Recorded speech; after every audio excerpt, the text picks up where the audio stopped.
Hail to the king, baby!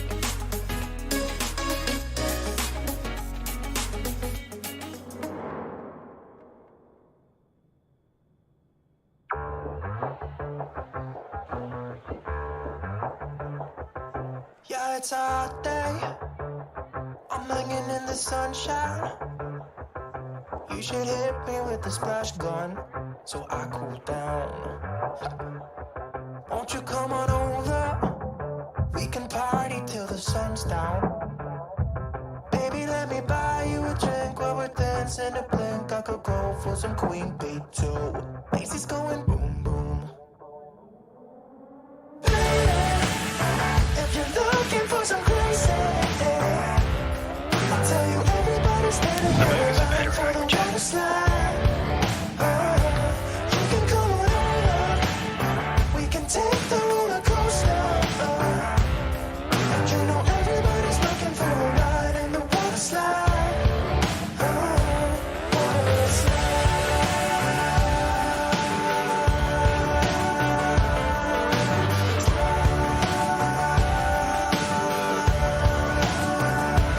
Water slide. Surfing on a wave of good feelings.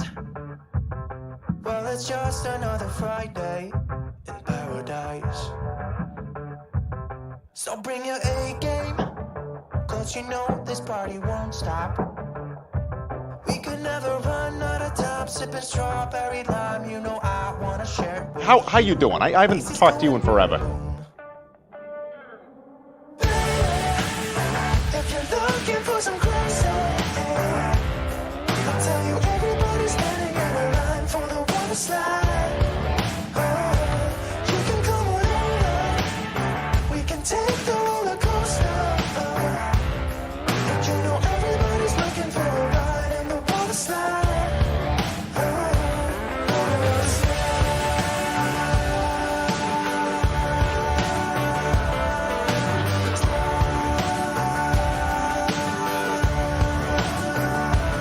Water slide. It's getting kinda crazy up in here. Got that DJ playing music, everybody wants to hear it. It's getting kinda crazy up in here. Everybody wants to ride in the water slide. 3, 4. If you're looking for some crazy,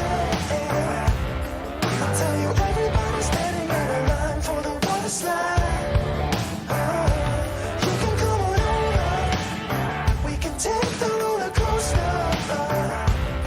And you know everybody's looking for a ride in the water slide. Water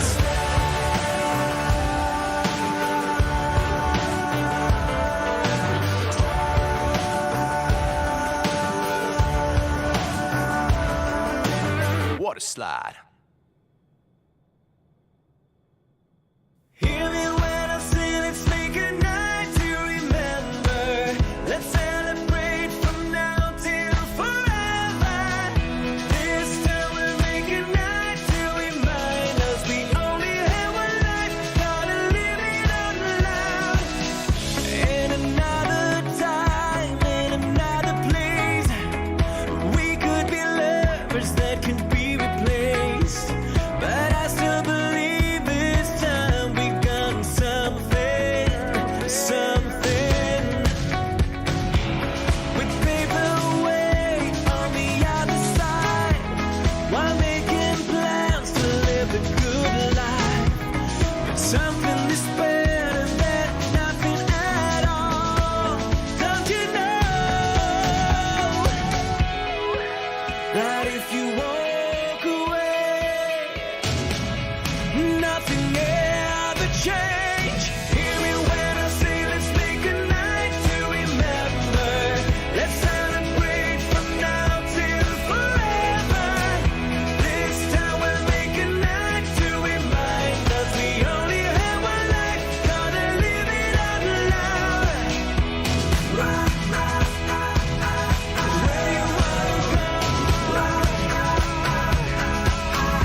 change. We make mistakes. We can break away. Hear me when I say let's make a night to remember. Let's celebrate from now till forever. This time we'll make a night to remind us we only have one life. Gonna live it on the line. Hear me when I say let's make a night to remember. Let's celebrate from now till forever. This time we'll make a night to remind us we only have one life. Gonna live it on the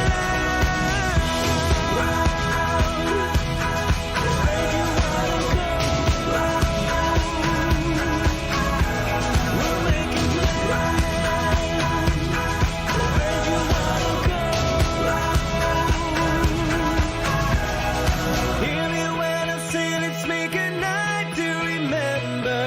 Let's celebrate from now till forever.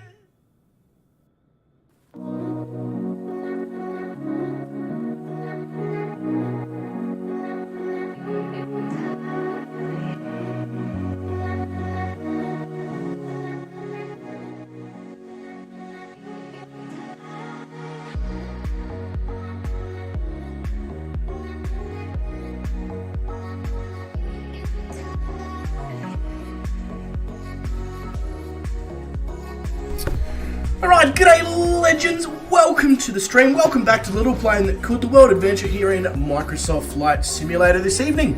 We are going to be making our way on probably one of our longer legs, especially within the United States of America. We're going to be heading from Albuquerque in New Mexico all the way over to Phoenix in Arizona. We're going to be making a few stops along the way to give you guys a bit of an insight of where we will be venturing this evening. So we will be going past Window Rock, the famous Navajo, I think that's how you pronounce it, American Indian, so Window Rock we will be going past. We will be flying above the Petrified Forest National Park. It's really scared of our presence, but I'm sure we can calm it down when we get there. We will be flying over the Arizona crater, the meteor crater. We'll also be flying over the Twin Arrows in Arizona. Just to mention a few locations, and we'll also, our last waypoint is in fact the Theodore Roosevelt Dam on the way into Phoenix. So, guys, I'd just like to say g'day, hello, welcome again, second stream of the day. It's been a long time since I've done 2 streams in a day, I must say. It'll be interesting to see how I go at staying focused on the task as we edge towards the 3-hour mark, because we have got almost 3 hours of flying to complete today, and that doesn't account for any stops that we may want to make along the way. So if you haven't already sorted it out, get yourself a nice comfy chair, some snacks, a beverage. Make sure your aircraft's got enough fuel, although there will be, opportunities to stop along the way, but that just adds to the annoyance I find. So if you can avoid it, it's always a good idea. Right, so without further ado, we are going to be operating this stream without Track IR. I have found before that if I shut down the sim but don't shut down Track IR, and then reload the sim and then reload Track IR once I've realized I haven't shut it down, I always run into the problem where the sim doesn't pick up Track IR. So I need to either remember or I need to update Track IR, because it is yelling at me that it needs update. So I need to do one of those 2 things. One requires me to be motivated and positive, so it means it's probably not going to happen. Because some mornings I can't even remember what my name is. Not quite, but you get what I'm saying, and I'm sure there's people out there who feel the same. So without further ado, we're going to jump into the chat, because we don't have to do anything with the Track IR, and we're going to see who's proceeded to join us for the second time today. Crazy people, if you ask me. But we can start off with Mr. Well, I'm assuming you're a Mr. by now. Otherwise, I think I've called you a mister a few times, so if you haven't corrected me by now, that one's on you. But Mr. Mitty37 is here. G'day, Mitty, mate. Welcome to the stream again. Hope you had a great day. And I'm hoping that I can turn it into a great rest of the evening.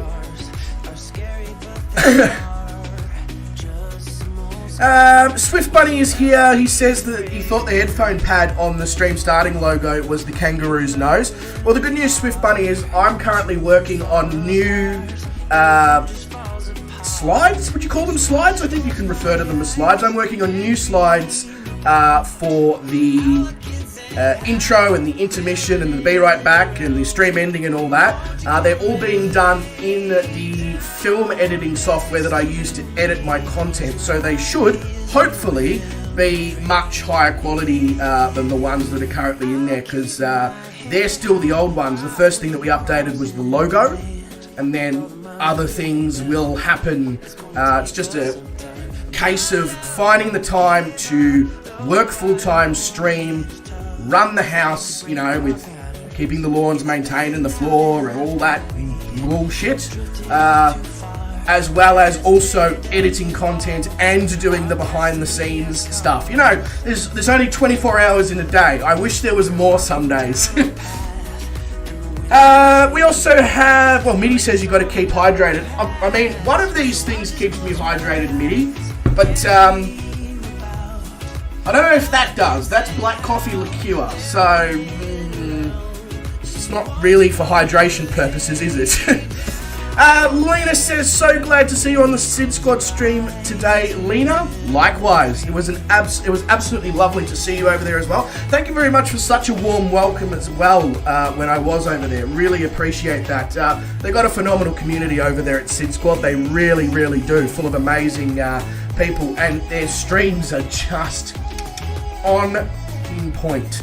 I was a subscriber to Sid Squad back in the days of Tim and Physics running the Microsoft Flight Simulator streams. I used to join in those all the time, and I'm so glad to see that they've, you know, continued on to such a, you know, where people, over 1,000 people watch them for, you know, 7-8 hours straight. It's amazing. It's amazing. So yeah, Mitty says, if you need help with those slides, I'm amazing at Photoshop. Mitty! Hey, my new best friend! Hit me up in Discord, Mitty. I am more than happy to work with those who know what they're doing. As a lot of the regular viewers would know by now, Calling Pigeon, who you can currently see on the screen, he helps so much behind the scenes with flight plans and organization and tables of that, you know, tell us how many people turned up to the stream, who was new, who wasn't. Also, just the information that I could never do the behind the scenes of whilst I'm trying to stream. So, hey, I'll take help. I will definitely take help. The last time that I was doing this sort of work was when I was in year 10 and 11 at secondary school. So we're talking 12 to 14 years ago. Technology's changed a lot in that time. When I was, you know, doing Photoshop and Adobe Flash Player games and creating all that stuff. So it's quite daunting, this whole YouTube, Twitch, content creation, media stuff for somebody who hasn't played with any of the technology in the last 12 to 14 years and has only just started playing with it in the last 12 months. It's just a bit like, right? Shit. So yeah, absolutely. I mean, Mitty, the only thing I will say is right now the channel doesn't generate enough revenue to pay you a wage, so it would have to be a volunteer's position. I just want to make that very, very clear because I don't want to give people the wrong idea when they offer to help. And I'm a big believer in anybody should, if the resources are there, anybody should be paid for their services if they can provide them. So I just like to throw that one out there. Alright, well, it looks like Calling Pigeon is sort of sitting there going, hey, bro, can you get a fucking move on? because we've got 3 hours of flying, give or take. So, fair enough. I probably should get a move on. Lena, so I use Streamlabs OBS.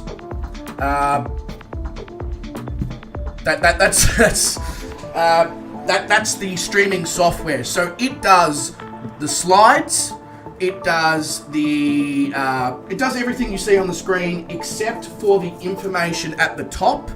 That is provided by a plugin that plugs into Streamlabs OBS, but is connected to the sim as well.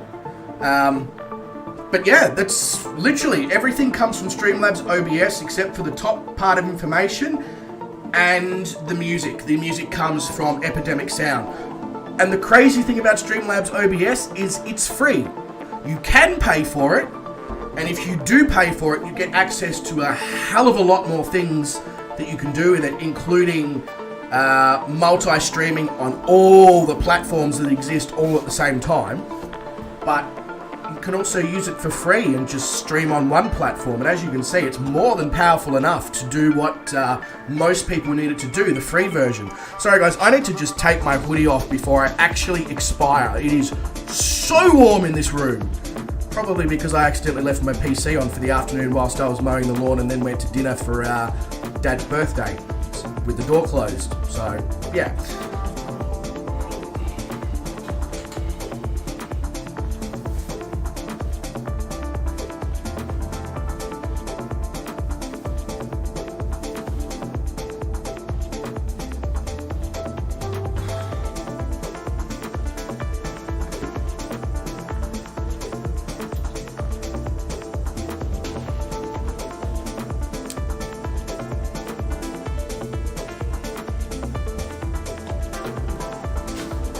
Oh, that is so much better. Put the fan on as well, because she's warm in here. Very, very warm.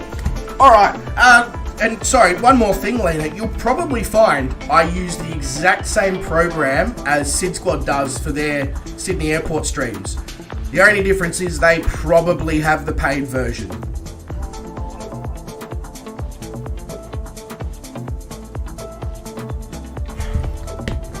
I forgot that they recently raised the retirement age in Australia to 67, so the first thing I said when I got to dinner, I was like, happy birthday, congratulations on meeting the Australian retirement age. And he's like, yeah, but not anymore. Not that he's planning on retiring anytime soon.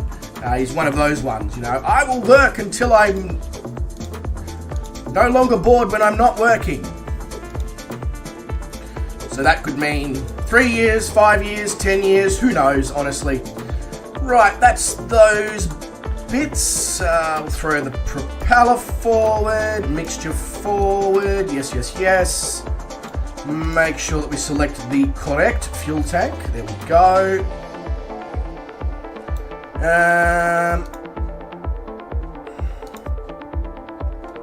Beautiful, we're on GPS. Pull the park brake on. And we have clean start. Very good.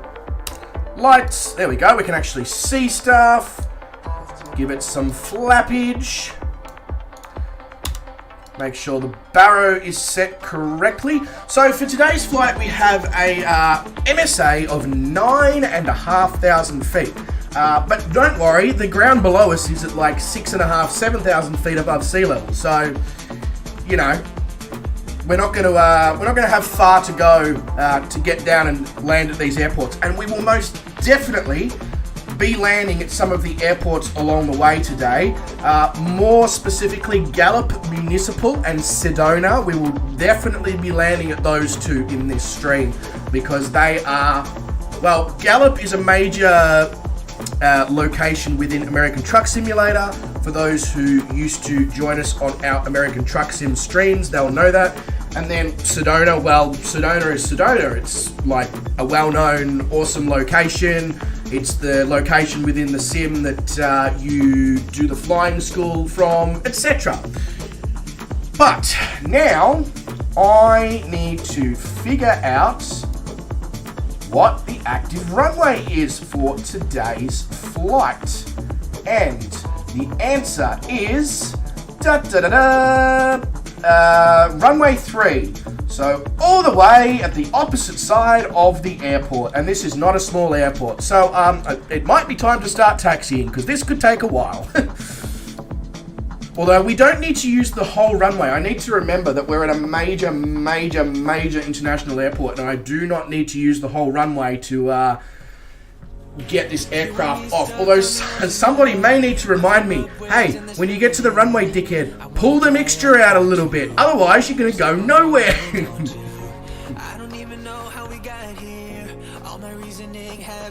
So we basically need to turn around. Turn around. Every now and then I get a little bit lonely. And you're never coming round. Try not to churn up the ground staff if possible. It's a lot of paperwork involved if you do mow the ground staff and remove their skin. You know, it's a lot of questions as well from what the fuck are you barking at?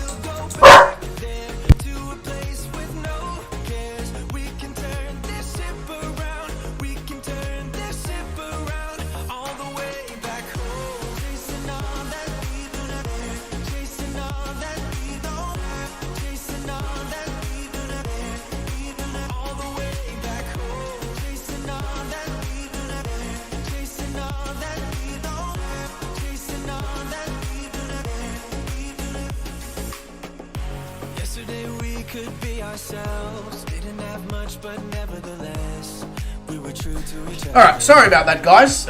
Probably was quite ear-piercing for those who may have headphones on. The doggo disapproves of mowing people down. Yeah, well, good.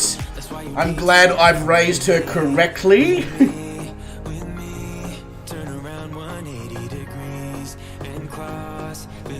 Alright, attempt 2.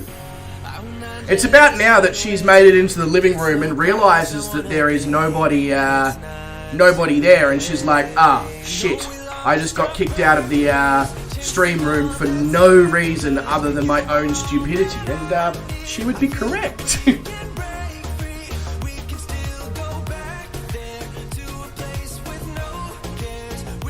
You can tell that because she stopped barking. Usually, that means that she's realized that, shit. Right, I have no idea where I'm going here. I'm just traversing along next to that runway there on the left-hand side and hoping that at some point we get a taxiway from where we are that will enable us to enter that runway. Maybe, hopefully. Who knows?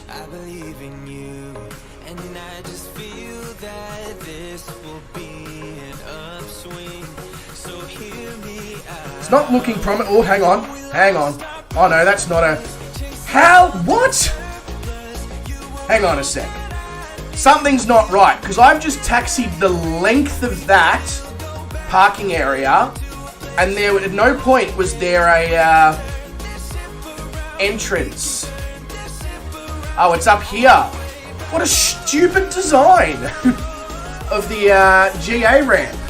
That is an absolutely ridiculous design. Making people taxi all the way to the other side of the GA ramp just to enter a taxiway that will allow them to go to the runway.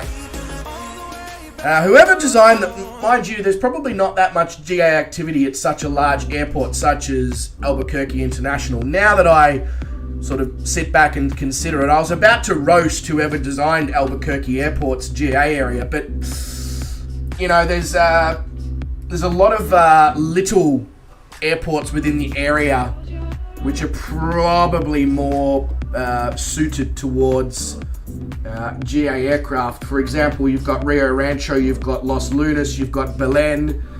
They're all within the center or the outskirts of Albuquerque. So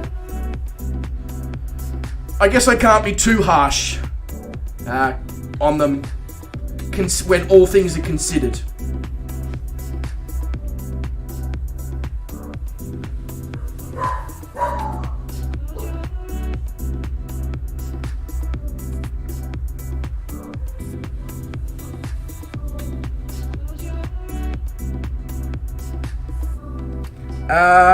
Give me a sec.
Sorry about that. So many interruptions and stuff. Just if I hear them bark and I'm in here and it's after, you know, a bit of time after they were barking previously, that's what makes me sort of go, oh yeah. And I always get up and check it because, you know, their senses are so much stronger than what mine are. They can usually hear things well before I can. I have no idea where I am, by the way, at this airport. I think I'm actually heading towards the wrong runway. I want to be heading to the one that's all the way down there. So we need to figure out a way to cross here.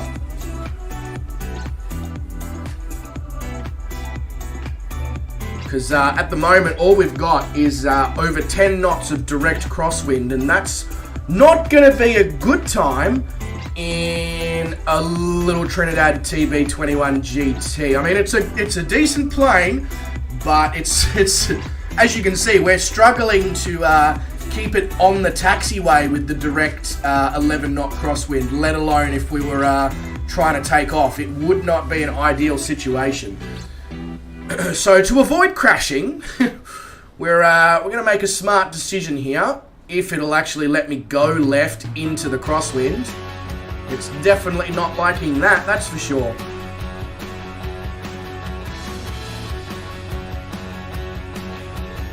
Right, okay, at least we seem to be heading in the correct direction now.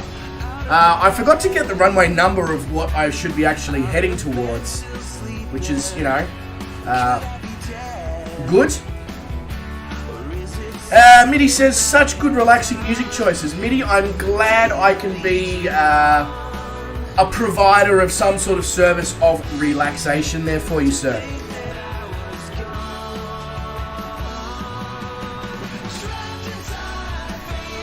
It's one of these runways over here that we want. Which one? Well, you know, we'll figure that out when we get there.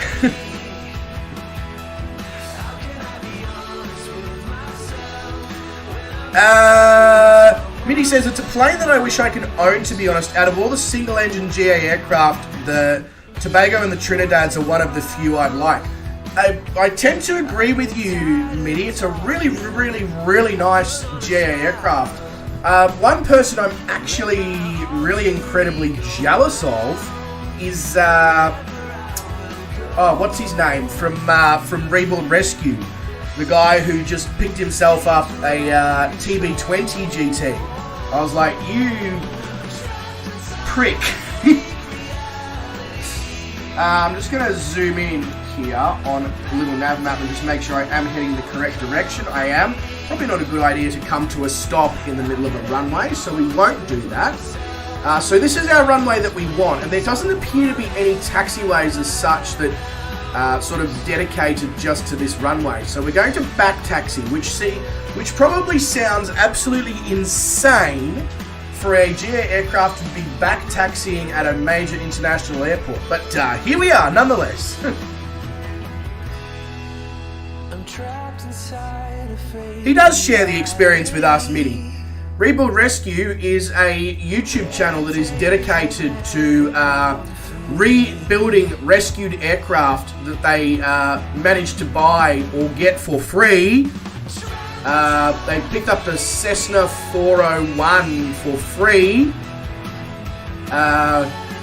Required so much work. But yeah, that's literally what their YouTube channel is, sharing the experience of rebuilding broken cars, broken boats, and broken planes.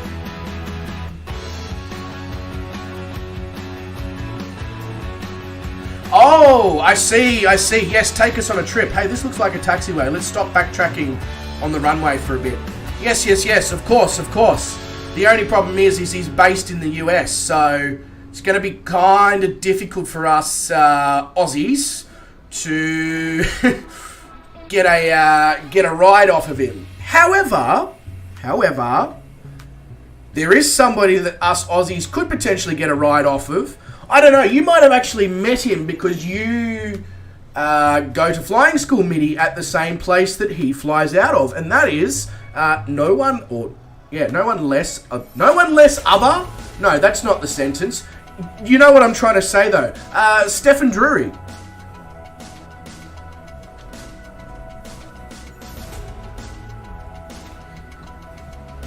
I'm assuming you know who he is. You have seen him? Okay, good. I was going to say, that would be awkward. Guy flies from the same airport as Stephen Drury and you come back and go, who?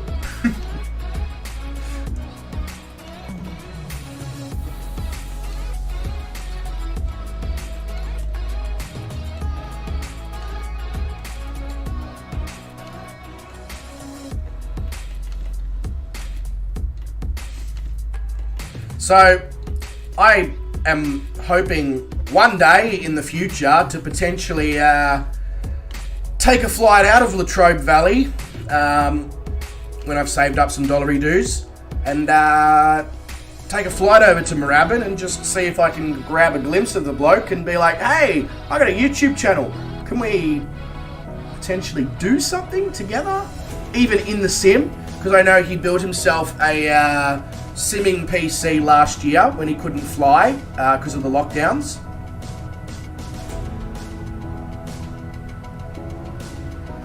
You know, the worst thing he can say is no, sorry. You know, that's the worst thing that he can say. So I haven't really got much to lose, is what I'm sort of getting at.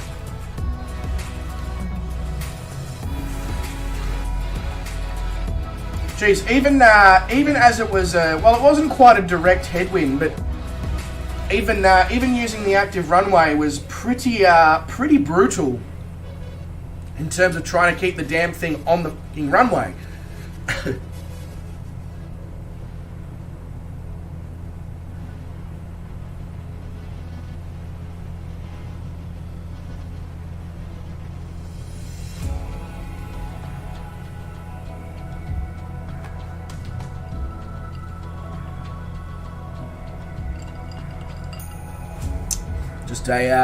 Just a sneaky sip of some liqueur on climb out. That's legal, right?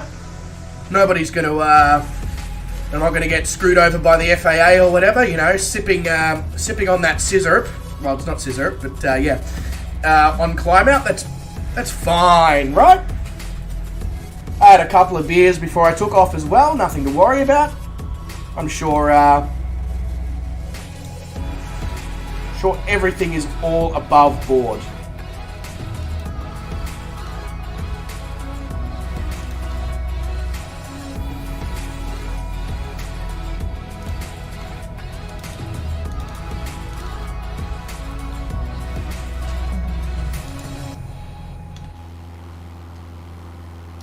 But I must say, with this new NVIDIA driver that I've had now running for a couple of streams, it is so good. the FPS is insane. I mean, we're currently, like, we're not over the most scenery intense part of the US right now, especially in terms of cities. There's, no doubt about that. And yet, I'm currently sitting at about 45, 50 frames a second, which is almost 20 frames a second more than I was getting prior to the NVIDIA graphics card update. So, I can't believe I'm about to say what I'm about to say, because I don't think anyone has said this to NVIDIA in a long time. Well done. You've actually done something good by PC gamers for once. This is phenomenal.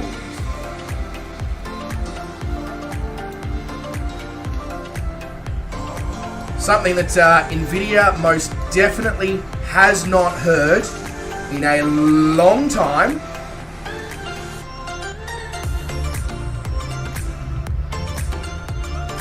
That is for sure.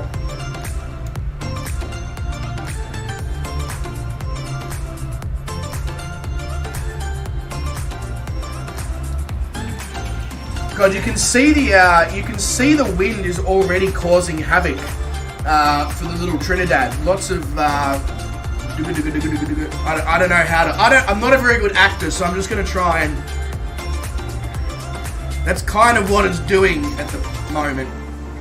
It's having a bit of a shake. It's twerking. The Trinidad is twerking. It's been watching too much TikTok.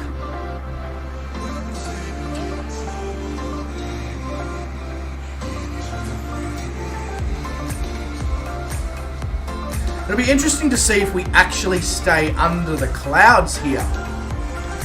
We might do a little bit of a... I've got the autopilot at 10,000, but I might be a little sneaky and try and bring it right down to the 9,500 foot MSA, or even... might even just try and bring it below the MSA by a few hundred feet, which is completely illegal. But... might keep us out of the clouds? Yeah, TikTok has infected the aircraft. That's exactly right, Mitty. It's there's no cure. It's an incurable disease. Basically, when you get TikTok, it's a race against the clock to save your life, and it's literally all hands on, because you've only got seconds to spare before you're fully infected. I'm just wondering if there was enough puns in that sentence or not. I can do more if people would like.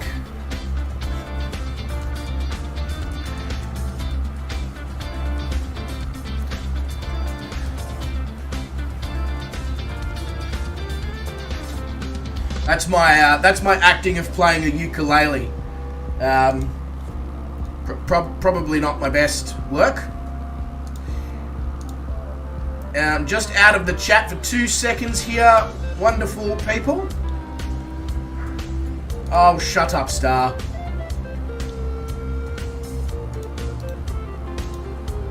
Enough of your shit, doggo. Sometimes I've found that she's literally barking at bugs. She can't, get the bug that's flying around, so she just starts barking at it instead. It's like, yes, that's very effective, darling. That's going to get you exactly what you want. Like, yes, that's very effective. I have no idea why I was getting an echo for a second there. That's, interesting.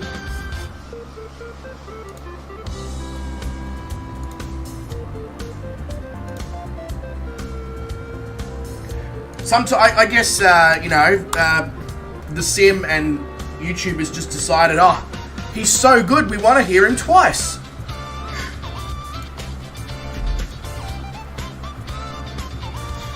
You're not eating anything, so you won't spit anything all over the keyboard today? Good.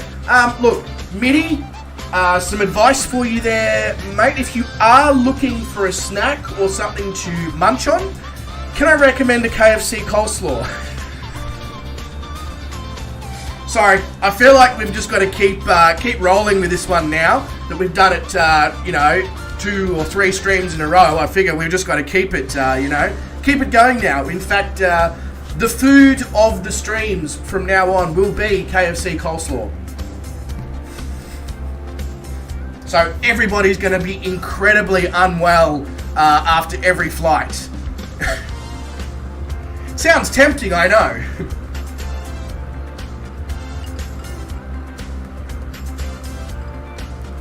Almost traumatic. Another thing I was thinking about that I probably need to get today, like an exercise book. Not because I want to do any exercise with it, to write down my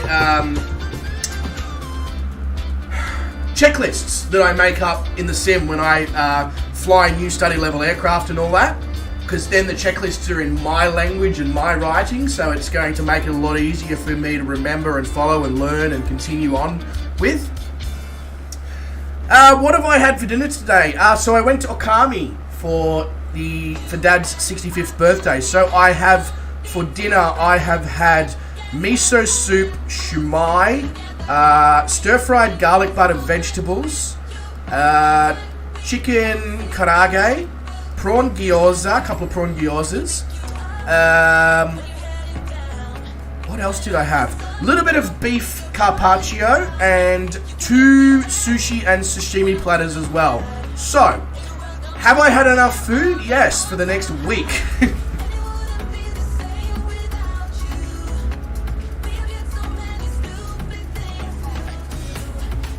But it was good and it was worth it. Which means I'm going to have to go to the gym at some point tomorrow. You know? That's the trade-off. But you know what? It's not a bad trade-off if you ask me. Eat what you want. Do what you want. And when you feel like you've eaten too much shit food in a short space of time and haven't burnt it off, well, just go to the gym for a bit. A couple of hours. But I really need to get back into... My pronunciation of all of that was hilarious. Pretty much all of it wasn't correct, but A+ for effort. Hang on, what do you mean? What do you mean? Sushi and sashimi platter. That's correct. Miso soup, that was correct. Chicken karage, that's correct. Carpaccio, that's definitely correct because I'm Italian. Shumai. I feel like that can't be too wrong. I appreciate the A+ for effort, but I'm curious, concerned, and confused all at the same time.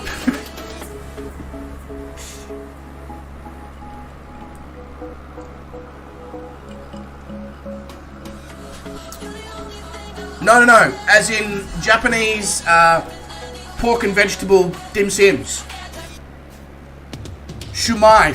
You know, SHUMAI. That's what they're written as on the Okami menu anyway. If that's wrong, blame Okami.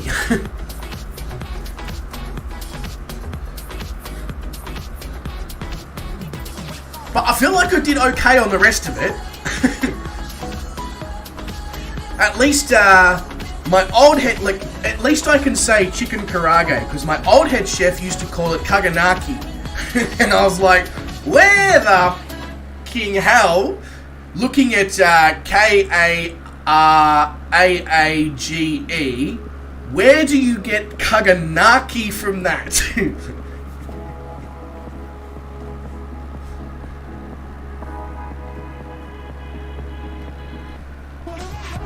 And more to the point is, what the fuck is kaganaki?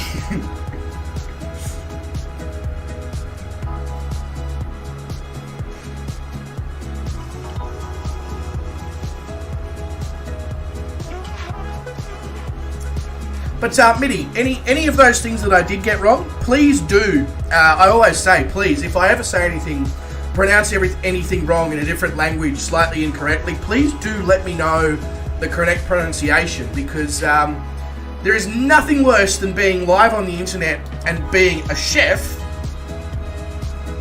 and pronouncing food-related things incorrectly. Because it's my job to not incorrectly pronounce things. As well as cooking them, obviously.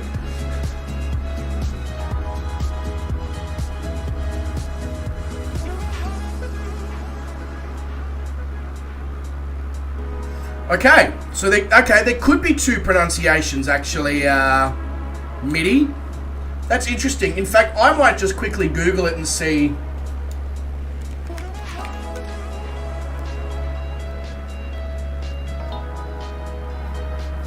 So,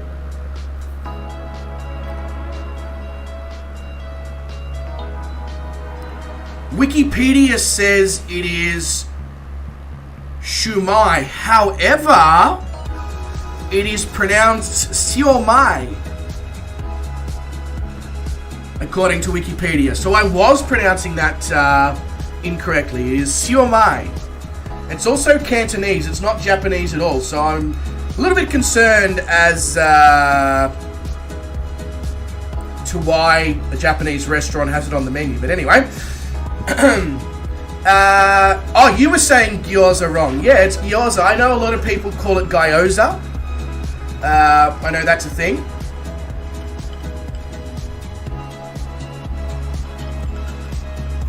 What is my YouTube studio doing? It is having an absolute meltdown. It tells me that there's one person currently watching the stream. And 30 seconds ago there was 10. So, cool. There's no way that 9 people have just left the stream like that, unless they really hate Japanese food.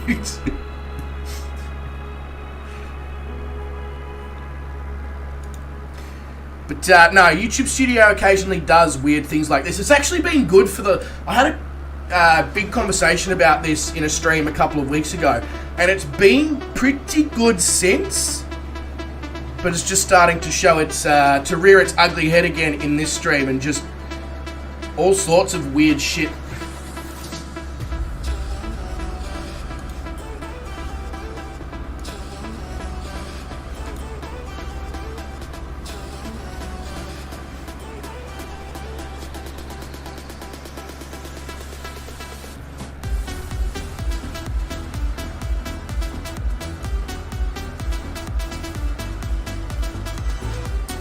So we're coming up on Grants Milan Municipal. I don't know why this is relevant, other than the fact that it's our next waypoint. Somewhere coming up in the distance on the right-hand side there, it's currently covered by the clouds and the rainbow, but that is a mountain called Mount Taylor. So basically, it was made for this particular region. They took the various measurements: height, length, width, circumference, etc., and then they tailored a mountain to it.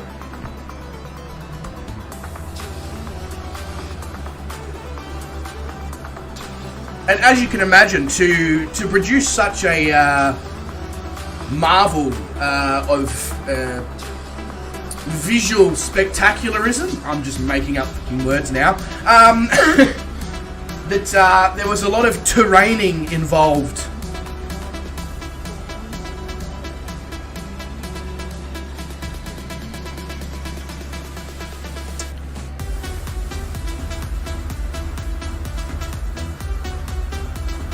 What the hell did we just fly over? Paguate. Paguate? What the hell is Paguate? Well, that part of... Zooming in, that was... supposedly nothing according to Google Maps, but I'm inclined to disagree with that, because that doesn't look like nothing. I mean, It says it's a United States Postal Service location, but that doesn't look like a USPS location at all. It looks like a quarry or a mine or something like that. I mean, hey, you know, if the United States Postal Service has a similar reputation to Australia Post, they probably do bury half the letters and parcels in a quarry or a mine, and that's how they lose them all and be like, oh, we appear to have lost your parcel. Right? Where is it? Well, if we knew, we could find it. This is the same Australia Post that then does big sales where they sell off all of the uncollected parcels from the post. And you sort of look at that when they do that and go, how many of these people did you screw over by losing their parcel, but you've just misplaced it in one of these piles and now you're selling it off and they've never received it? You would think that would be illegal. Turns out it's not.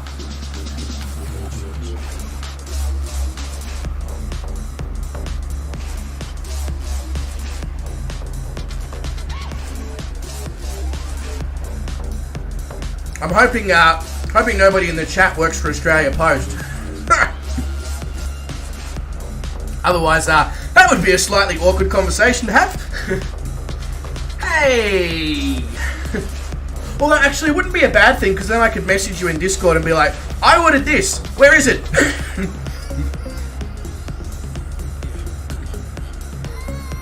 I wouldn't actually do that, because I'm very aware of the fact that one individual person doesn't go around and misplace all the parcels in the mail. Or maybe they do. Yeah, well, that's the thing. When they auction off the uncollected parcels, they're not giving them away for free. They're auctioning them off and selling them off, and it's like, you know. And so many people sort of say to me, they're like, oh, I ordered this from Australia Post, it never turned up. And it sort of makes you wonder, did they just sell it? Because whoever's in charge of the behind the scenes there of making sure that parcels get to people makes errors, because they are human after all. But I feel like selling all that stuff off is a terrible look for the company. Like, you mean to tell me you guys who can barely get parcels delivered to people are now selling off all the extra ones that you have? How about opening up those parcels and taking the photos of them and putting them online and figuring out who might actually own it before you sell it off? And then if nobody owns up to it, then you can get rid of it? But, I mean, that's too much work, too much common sense, doesn't make any money for the business, etc., so they're not interested. Just easier to under the table, you take that, chuck us $50, all good.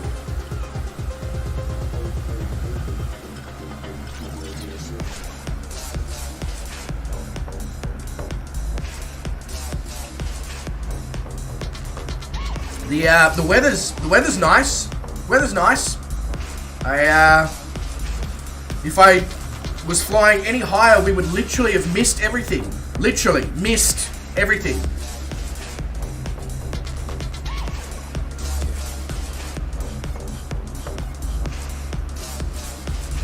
Well, obviously, MIDI, you'd have to prove it with, like, identification that states the correct address and the correct name and all that stuff. You couldn't just be like, yo, I'll have this, and this. Yeah, it's definitely me, 100%. You guys suck at delivering it all to me. I don't think that would quite work either.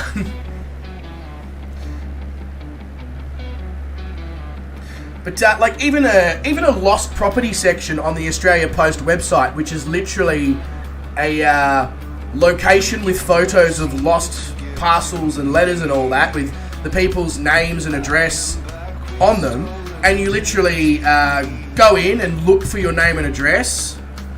Yeah. Aha, that's what you think, MIDI. That's what you think. Just because it has the correct name and address doesn't mean shit to Australia Post. They still auction them off because they weren't picked. They were tried to be delivered to the person's premises, supposedly. They weren't picked up from the Australia Post outlet in enough time. So it's no longer Australia Post's problem. They're just like, money in our pocket. And you can Google this to confirm that I am 100% on it as well.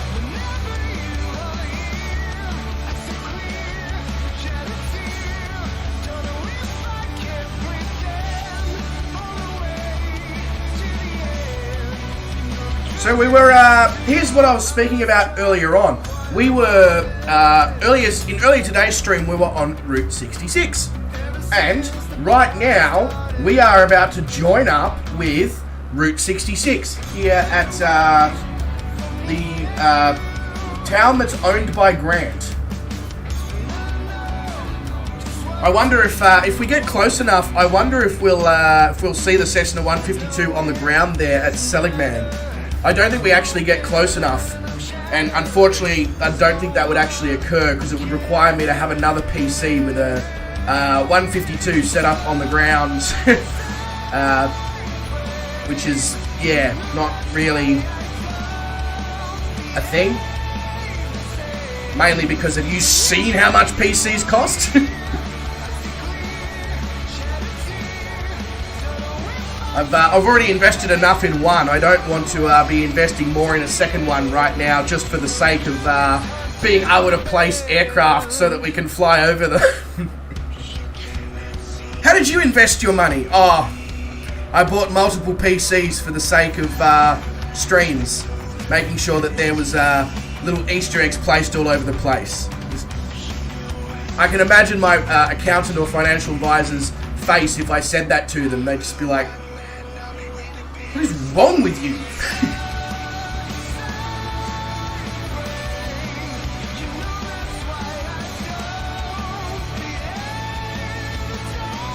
I will eventually have a second PC, there's no doubt about it. Probably in another 12 to 18 months, once the prices of the AMD 7000 series CPUs and the NVIDIA 4000 series GPUs have come down enough, I will most definitely be paying the money that is required to get a 7950X and a 4090 Ti.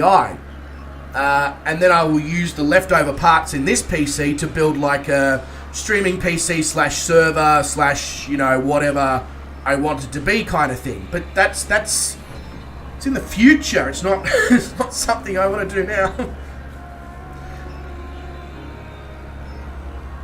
Yeah, absolutely. So MIDI, back when I streamed full time during COVID or towards the end of COVID, so this time last year, I averaged like 40 viewers, but I had been streaming at that time for on the regular for 7 or 8 months non-stop. So I'd sort of built that audience, and then of course took a position as a head chef, and then I lost that audience. So now I have to spend the next 6 to 12 months rebuilding that audience back to where it was.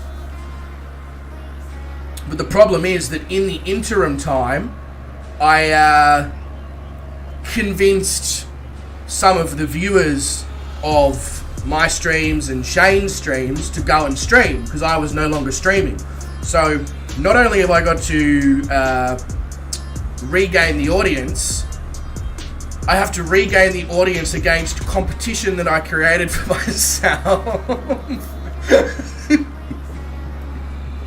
Not the smartest move in my that I've ever made, let's be honest.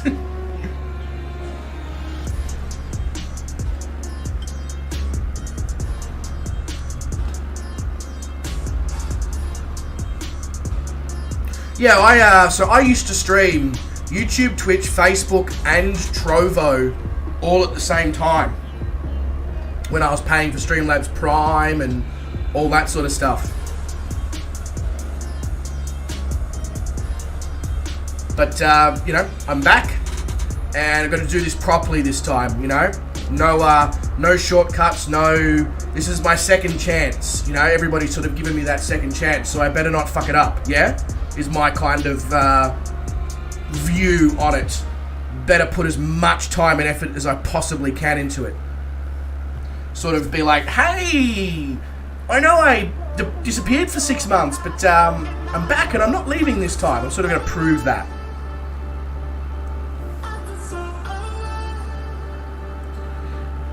Absolutely, it's a question I ask myself all the time, Mitty. And the answer is simply, be myself. Stream regularly, be myself. And over time, the viewers will come. There's, you know, no question of it.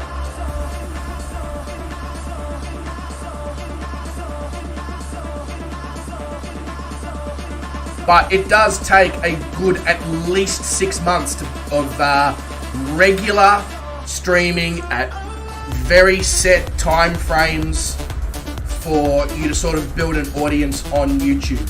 It just does. I didn't build an audience on YouTube until, I had streamed for at least 6 or 7 months last year.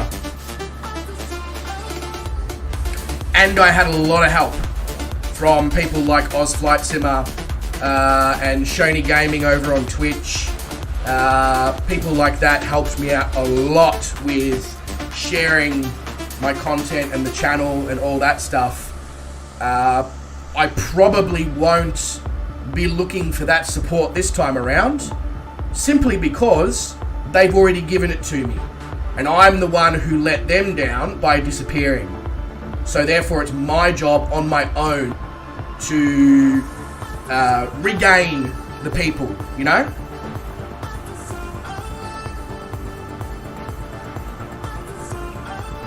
That's why I was so thankful to Sid Squad for what they did, you know? Absolutely incredible stuff.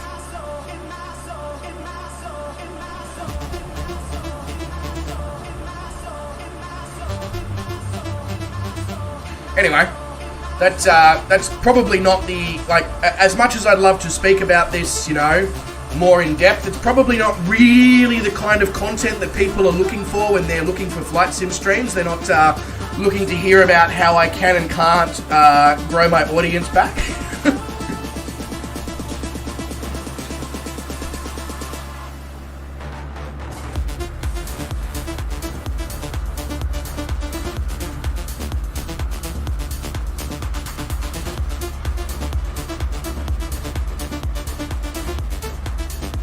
I have no idea what that dancing is. It's very white man dancing, which I guess makes sense, because I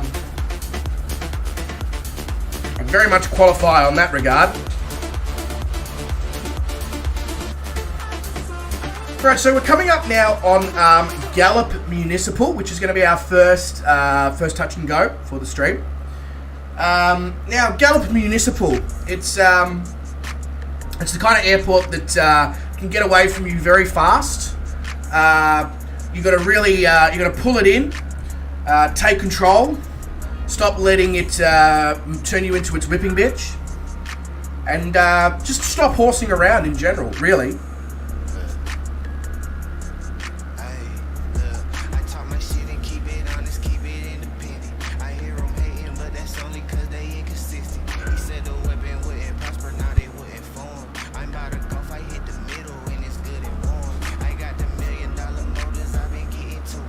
Oh, no. So that's probably the wrong way of putting it, Mitty. I don't want to be alone when streaming, but like, I used to advertise myself a fair bit on people's streams that I knew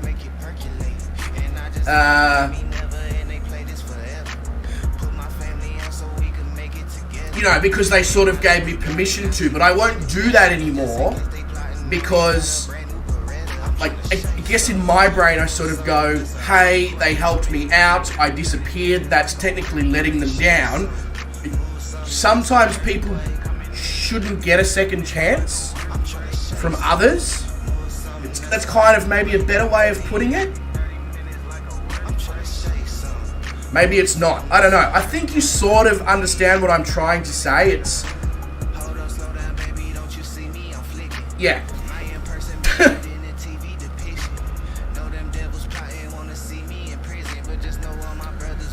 Mitty says, you see, despite Physics being a part of Sid Squad and stealing their viewers, he also streams with others, including Sid Squad and their members. Absolutely. But you see the difference between Physics and myself, Mitty? Physics has been streaming Microsoft Flight Simulator regularly now for a good part of this year. He's started to build his audience. He's had help, but he's started to build his audience. You know, he gets 30 people, something every stream from what I've seen. So, that's why I'm sort of like, hey, that magic 6 month number. You just got to grind till you get to that number. And then you should start to see results. But I agree with you. And that's why, again, I was so thankful for what Sid Squad did when they jumped in and raided my stream. You know, I didn't expect it. I didn't ask for it. I didn't even know about it until like 5 minutes before my stream started, where Tim just jumped in and said, hey, make sure that you have raids available. And just left it at that. Didn't give me any more details.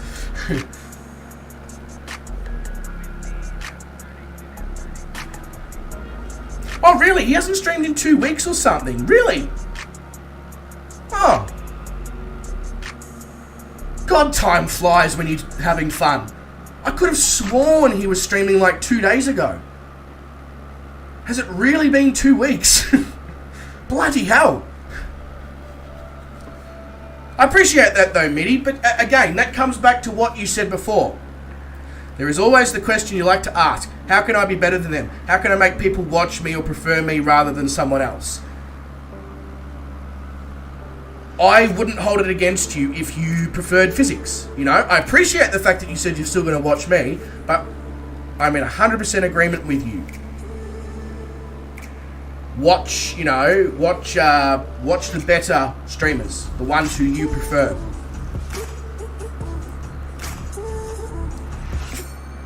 Alright, so, just trying to figure out, active runway at Gallop for our touch and go requires us to go in from White Cliffs and Church Rock, so, right, that means that I need to head in that direction in about 10 nautical miles or so. Yeah, cool. Sorry, just I'm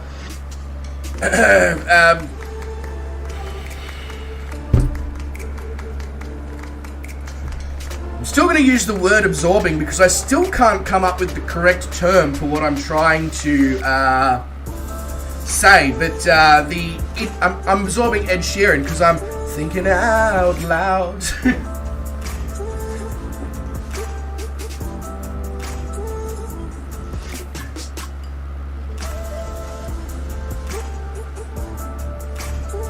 That was also probably the worst rendition I've ever done of Ed Sheeran's Thinking Out Loud then. I can usually a little bit hit the correct tone and note, but that was just terrible. Probably because I am a little croaky from this little cold, sicknessy thing that's going around right now.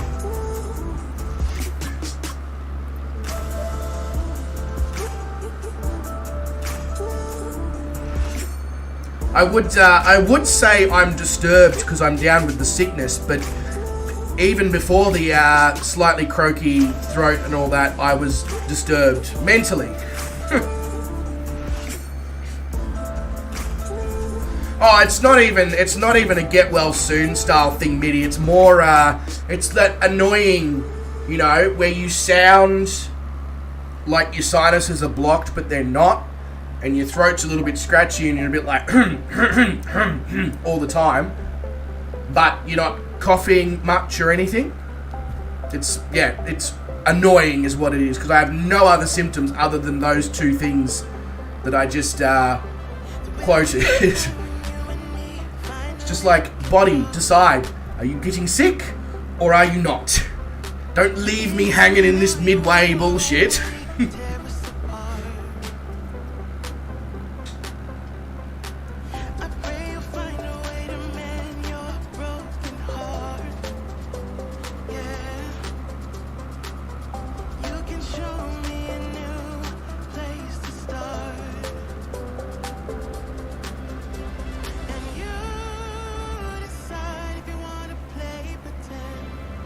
Alright, I reckon it might be time to look at removing the autopilot. Wow, look at the wind!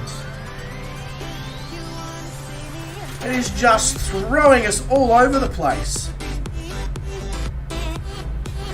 Hey, Garwin is here. He says good morning / evening and a big you to the people in the afternoon. G'day, Garwin, mate. Welcome to the stream. Hope you're going really well. No trees to slow it down. No trees to slow the wind down. I mean, I don't have the tree mod in, so there should be plenty of trees to slow the wind down. I was going to say slow the stream down. That's not a good idea. Just, I'll send the stream to you guys at half speed.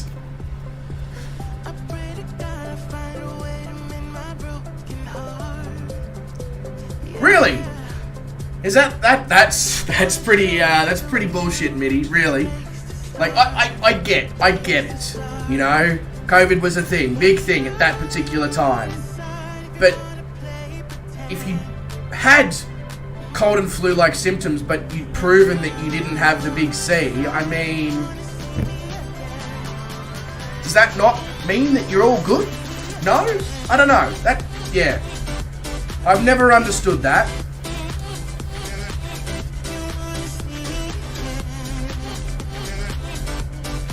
Alright, let's line ourselves up here for a bit of Gallup. So Gallup Municipal is actually nearly 7,000 feet above sea level. So I mean, if this place was in California, you could definitely say that they're high in more ways than one.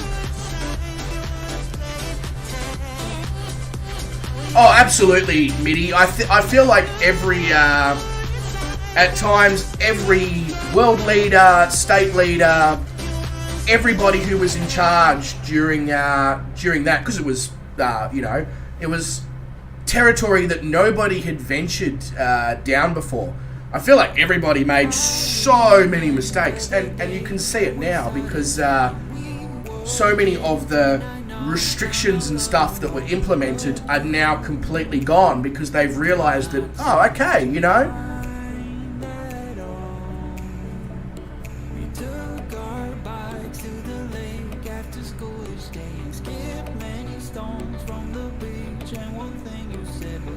But I'm not usually one to say this.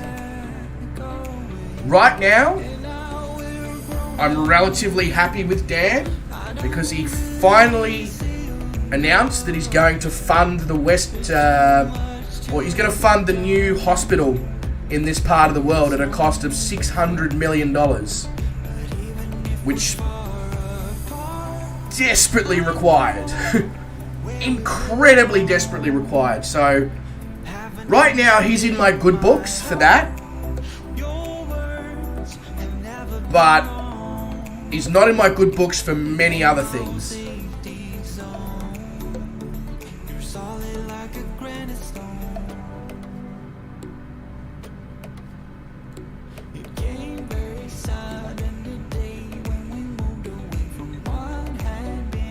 But, I mean, I guess, Mitty, you could say he learnt from mistakes that he made, and now he's sort of like, okay, I screwed up here, I screwed up there, let's remove that. You know, and you've, again, I don't like him, but you've got to, you know, if you criticize somebody, you've got to give them credit when they get it right as well, kind of thing.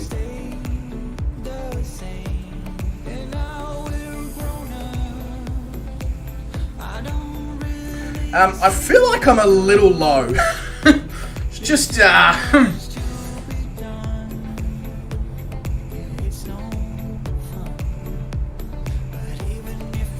just slightly a little low here. We'll go gear down. We're going to go flapless because we are doing a touch and go.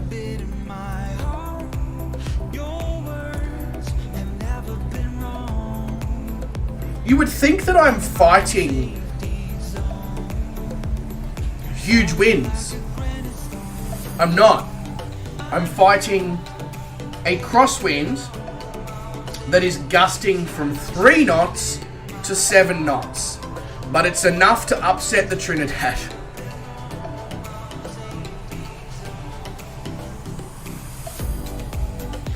Hey, Brett Plays is here. He says, hello this evening, where are you flying at the moment? Brett, I'm about to do a touch and go at Gallup in New Mexico, I think. We have not flown over any of the points of interest on this flight yet. We're about to enter the Native American Indian part of America here, the Navajo part of the US.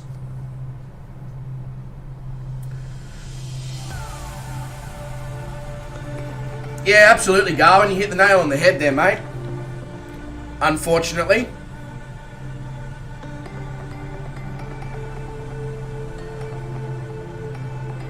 No, definitely haven't been over Meteor Crater. We've only flown maybe 100 nautical miles so far. Navajo? Yeah, Navajo.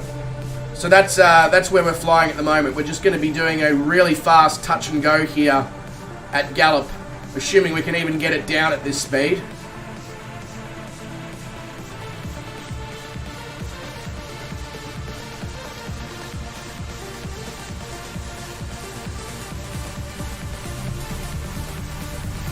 That was buttery. Very, very buttery.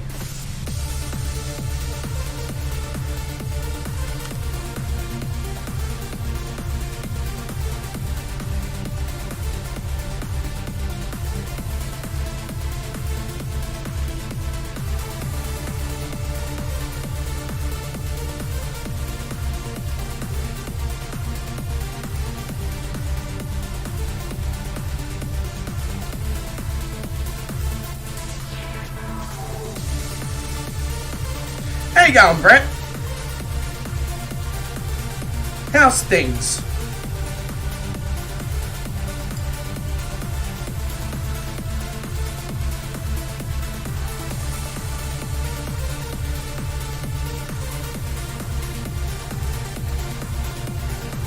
Alright, so let's hope that when I reset the autopilot that everything...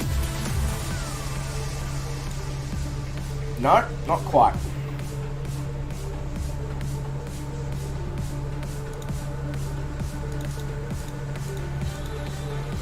Cool, there we go, much better.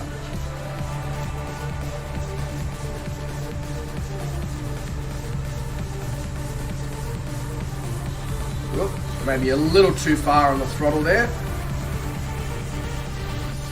There we go. Gowan says, I am chugging this coffee, I overslept. Oh no. What's the time there? It would be 7:25 a.m. I think, if I'm not mistaken there, Gowan. Hey, right on the money. Ding, ding, ding, ding, ding, ding, ding, ding, ding. You win. What do I win for guessing that correctly? Slap in the face with a wet fish?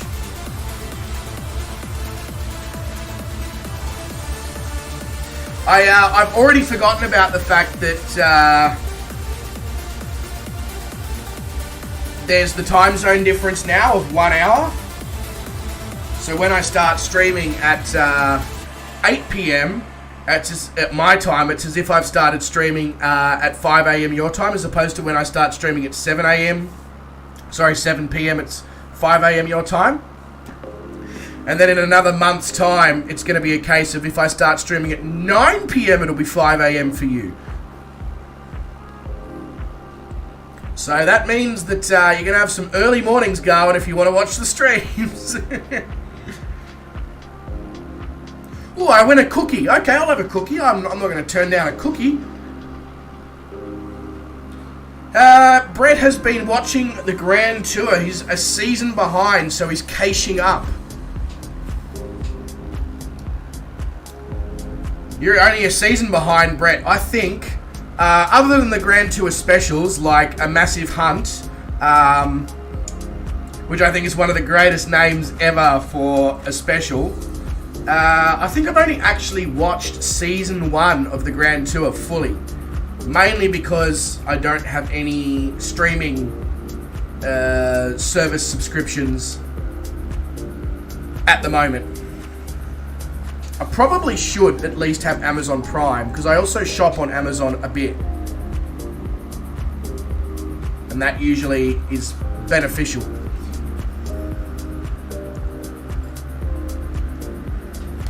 Plus, having Amazon Prime is beneficial towards Twitch as well. So I really should have Amazon Prime.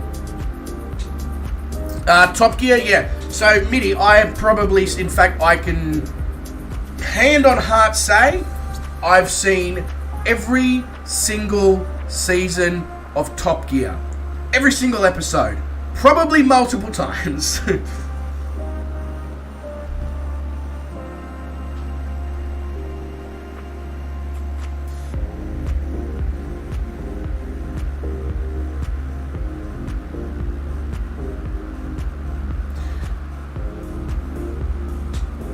Mitty says, like the video. Well, ladies and gentlemen, you heard the man. Follow his instructions.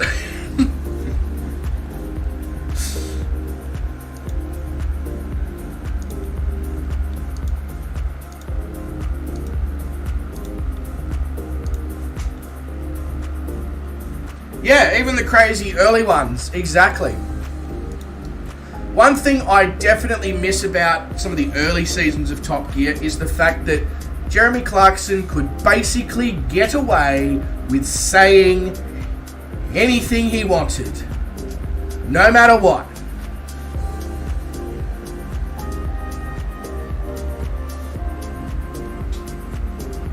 Oh, you're talking those early ones going, like before James May and Richard Hammond even came on board, like original Top Gear.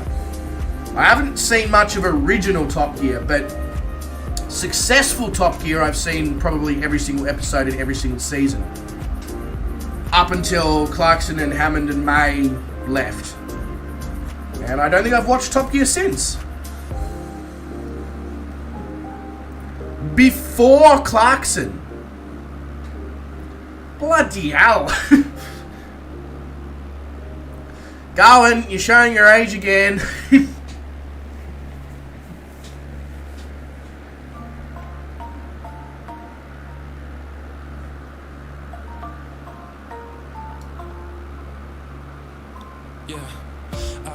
Okay, so this is Window Rock.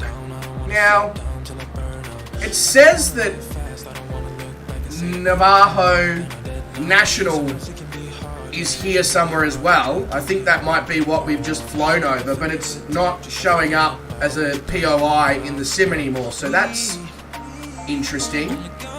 But this is a nice part of the world to live. I mean,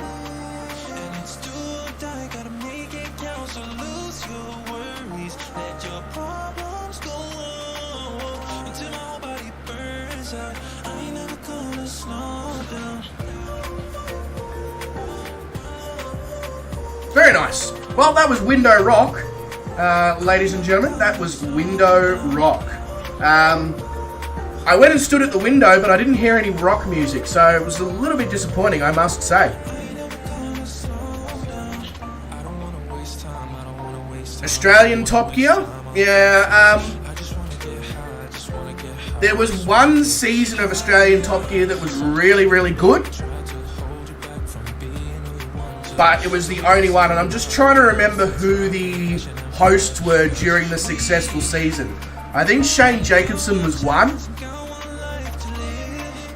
And there was that sort of reddy, brown-haired, young, thin bloke as well.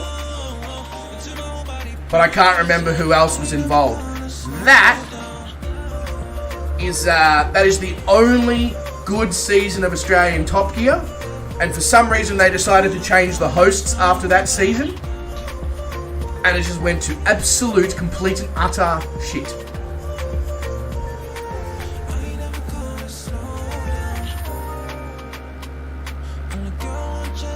Yeah, it's not really an ideal scenario, is it, Garland? I mean, yes, they gave the natives some very nice land. We can't dispute that. It's a really lovely part of the world that they've got for themselves. But they went through some bullshit to get it, didn't they? Bloody hell. Brett says, well, a quick stop by and like, press, enjoy your flight. See you all. Brett, thank you very much for stopping by. I really appreciate it, mate. Enjoy the rest of your evening, whatever you're doing, probably sleeping. But if not, with the wife, with the Top Gear, with the Grand Tour, whatever it is, have a good one, mate. Right, so our next point of interest is the Petrified Forest National Park. It's a very scary place. Or it's a very scared place. I don't know. Mitty says, the sub button, it looks lonely. Please caress it. I'll get the tongue out, Mitty, for the sub button. Just, Yeah, that was probably too far, I'll be honest.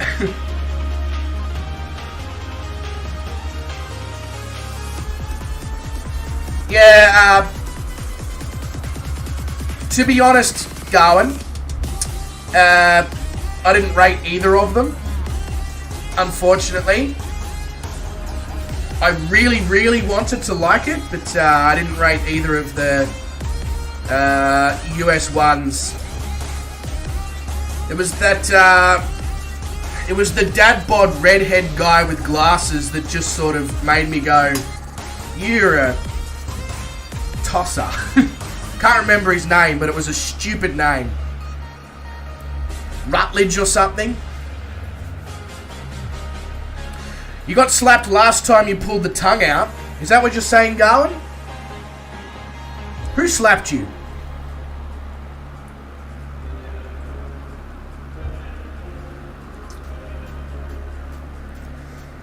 This black coffee liqueur is delicious. Oh, the sub button slapped you last time you tried to lick it. Okay. But you would think that the sub button would be submissive.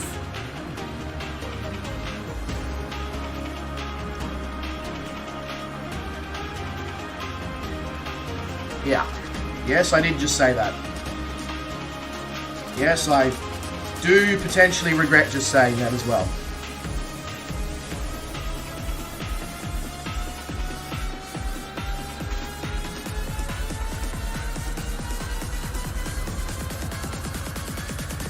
And I don't think YouTube likes the fact that I said that either, because my viewers have dropped back to 1 again.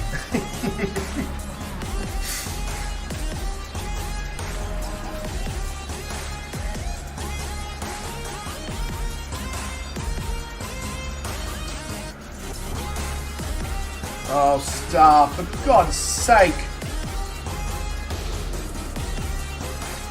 I swear she's barking at bugs. I swear she barks at the bugs because she can't catch them.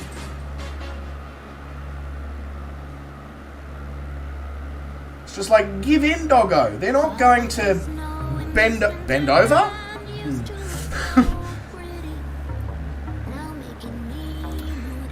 My favourite plane? Is that a question, Mitty?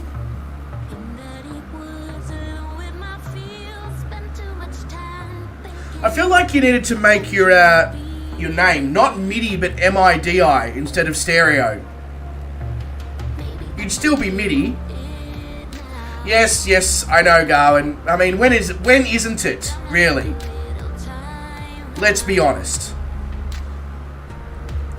Right, my favourite plane. So, my favourite commercial aircraft is Airbus A350. Prior to the A350, it was the 777, for reasons that I don't even need to explain to an av geek. And most av geeks fully understand why the A350 is my favourite plane. For the same reason the 777 was. It looks amazing. It just does. In any light, in any situation, it looks great. It looks awesome. And I flew on 2 of them recently, and I can confirm that the onboard experience is as great as the exterior viewing experience. My favourite GA aircraft, I'm going to be really, really basic here. I like the Cessna 172. To me, it's just the most versatile thing that a GA pilot can get their hands on. It's high wing, it's got a good cruise speed, it climbs well, it has a good cruising altitude, it's got a decent range, it's comfortable, it's quiet, it's reliable, it's fuel efficient. You can land it on any surface, you can take it off from any surface. It's almost the perfect GA aircraft. The Trinidads are the other ones that I really like, but the 172 and the 152 and the 182, that whole family of Cessnas is just incredible. Yeah, there's a reason it's the best-selling general aviation aircraft ever. There just is. And it's also the aircraft that I have flown in real life, both on my real-life flying sessions over at Latrobe Valley, and I co-piloted one in the Kimberleys from the Bungle Bungles National Park to Broome Airport. When I say co-piloted, I didn't really do much. I got to touch a few buttons, hold the yoke when we were in cruise with the autopilot on, but you know, it counts. In my mind, it counts.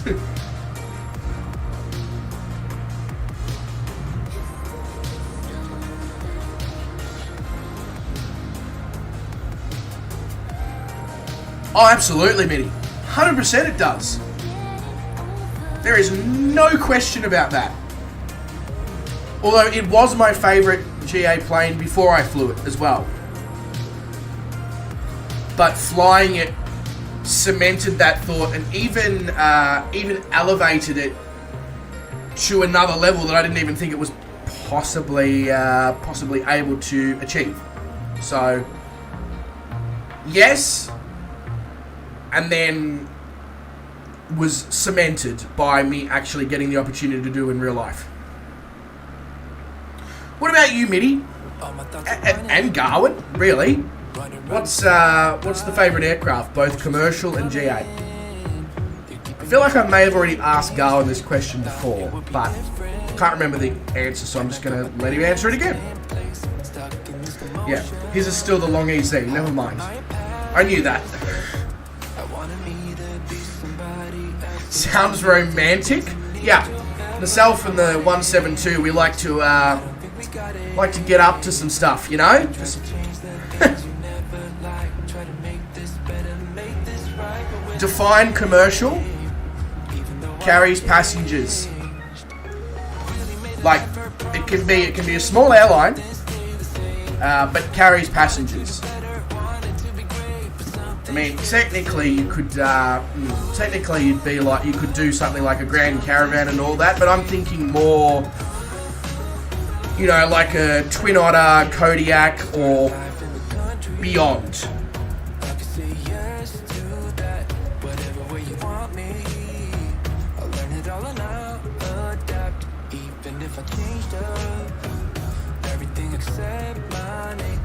Is there really is there a long EZ at Moorabbin?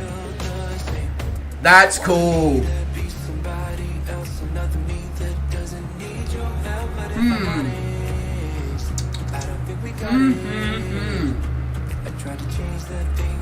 That's that is cool. Although Garwin always just likes to step it up a notch. He's just like, I got to meet Rutten back in the 80s when he made the EZ. Yep. Feel like Garwin might win that one.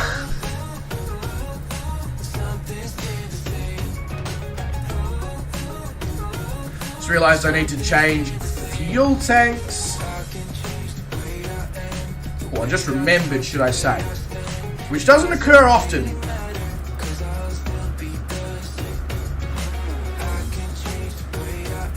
Yeah, so MIDI, the same reason I like the A350. And a lot of people who like the 777s and the 787 have the same viewpoint that you have.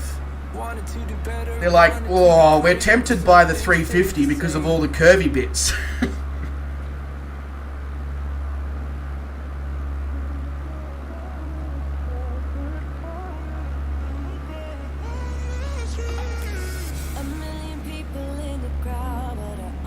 Yes, Qantas is getting them, absolutely. Although, between you and me, Mitty, Qantas really needs to lift their game for me to ever consider spending money with them at the moment.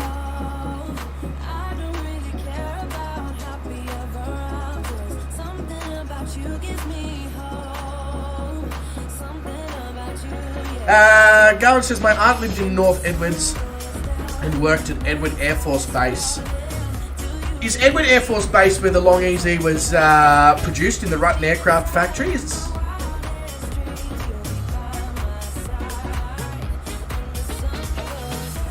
Oh yeah, no. So Garwin, we're talking about IRL here, not in the sim. We're talking IRL. I was at the airport next door. Okay, yeah, cool. In IRL outside the sim, you've always loved the 747.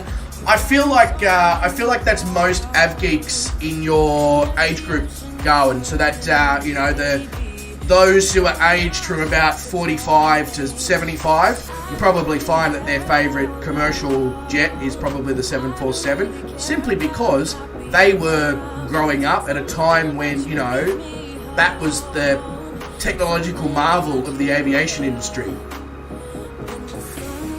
Whereas the technological marvel of the aviation industry now is the A350 and the 787, 300-seat dual-engine jets that can literally fly from one side of the world to the other non-stop, 18, 19-hour flights.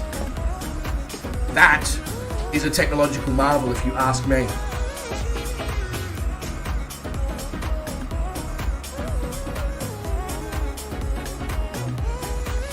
Oh, there you go, Garland. There you go. Hey, so they built the Long EZ at Mojave in the desert. Really? That's crazy. That would have been so hot in summer.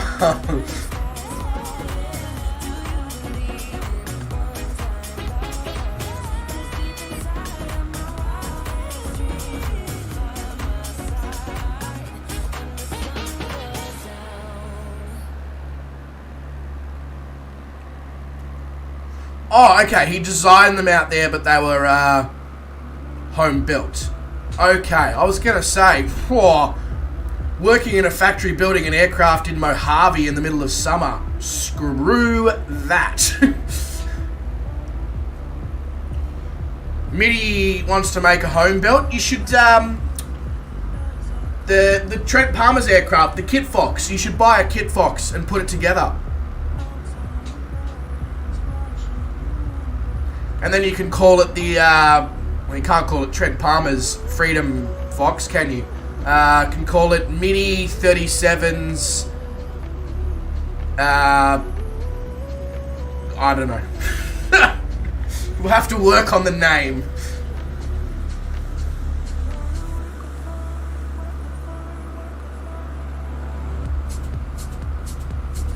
When you say an ultralight, Midi, are you talking like a seat under the sort of paragliding style wings with the thingamajiggy in front of you. You move side to side to do the turning and the pitching up and down, or are you talking an ultralight like a Sling or a Pipistrel Virus or a Jabiru or something like that?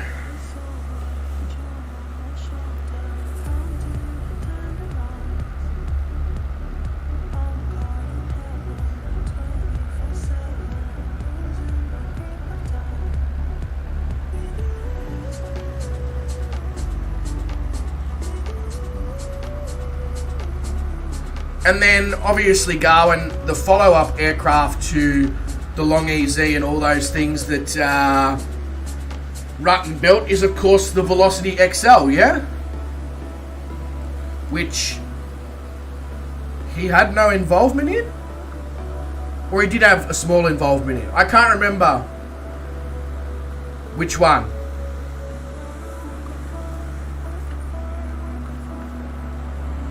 Yeah, right, so the parasail wing things. Yeah, that would have been cool. That's something else that you could definitely build as a kit aircraft. That's for once you've got your recreational pilot's certificate.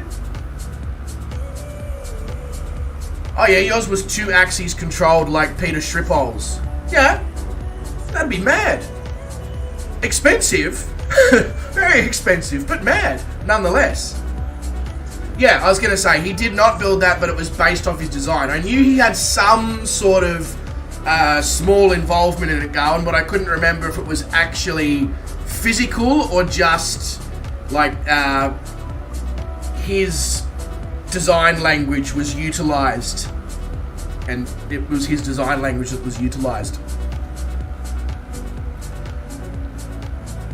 No, I understand there's no RPL required to fly an ultralight, but my point was that would be really cool to reward yourself once you have your recreational pilot's certificate, to then invest in the ultralight as your sort of reward / gift to you as, hey, you did it, bro, now you get a little aircraft to fly, and then sort of work up from there. Once you've got the money together, go and turn your RPC into a PPL with night rating and dual engine rating and all that stuff, and then you reward yourself with a sport aircraft like a Sling or a Sting or whatever.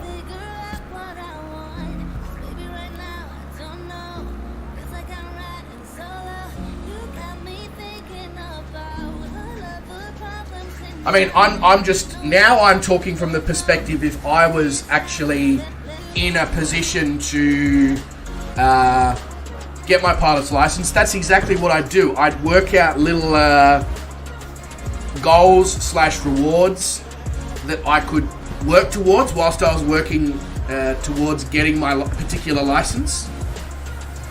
And then the aim would be to eventually hold a commercial pilot's license for no other reason than to potentially utilize that to take on a flight training position myself, like training others. But and then once I got a CPL, I would probably try and buy a Cessna 172. Sort of be like, hey bro, you made it, reward yourself, get your dream GA aircraft.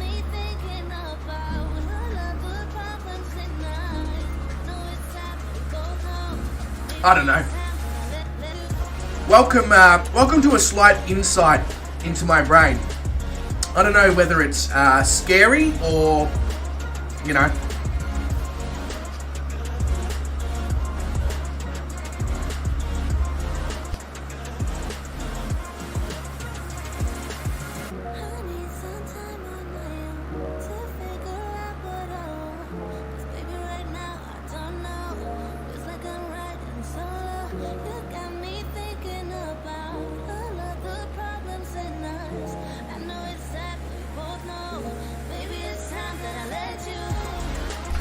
Sorry, I just had to give the arms and the shoulders and all that a bit of a stretch.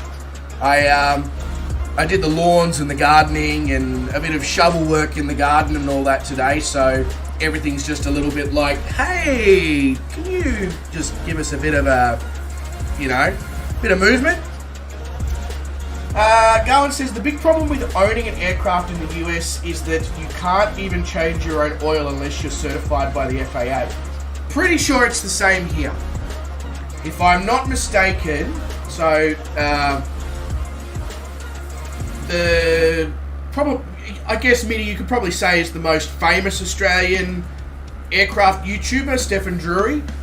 He gets his aircraft serviced by Blue Diamond, I think, for the same reasons that you just detailed, Garland. Because you have to be certified by CASA, which is our authority. And who wants to do an aeronautical engineering and mechanics course just to own a GA aircraft? Not many people do, especially if it's a hobby related thing and you've already spent usually 20 grand on your license plus the cost of the aircraft. The last thing you want to be doing is spending however many thousands of dollars it costs to do the engineering course and get certified. Blue Demon. I knew it was blue something. I knew it was blue something. And I also knew that you'd know more because you fly out of that particular airport.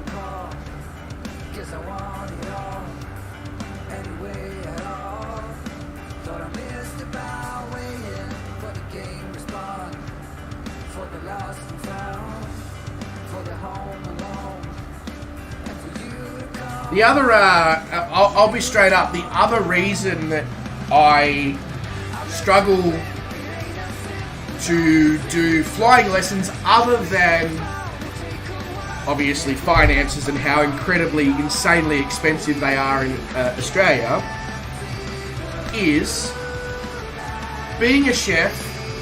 I like to dabble in a bit of 420 sometimes.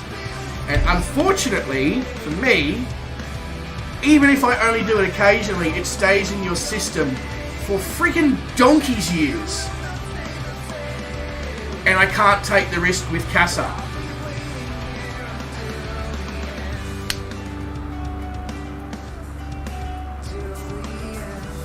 Even though I would never fly or drive under the influence, because it can potentially be in your bloodstream for up to 3 months afterwards, it makes it very difficult to do flying lessons.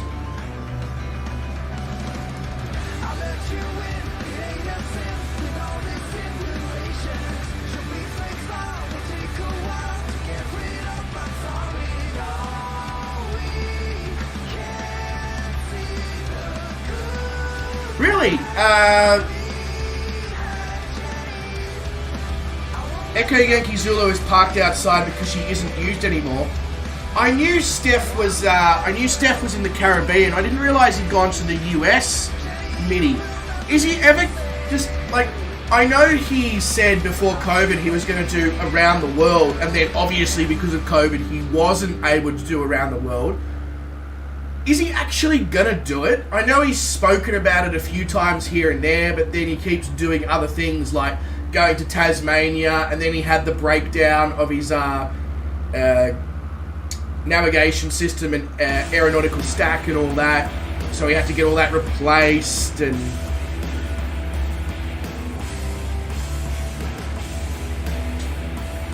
I think Mitty, your least of your worries is the blood alcohol content. Unless you're planning on drinking on the morning of your flight, I think you're okay.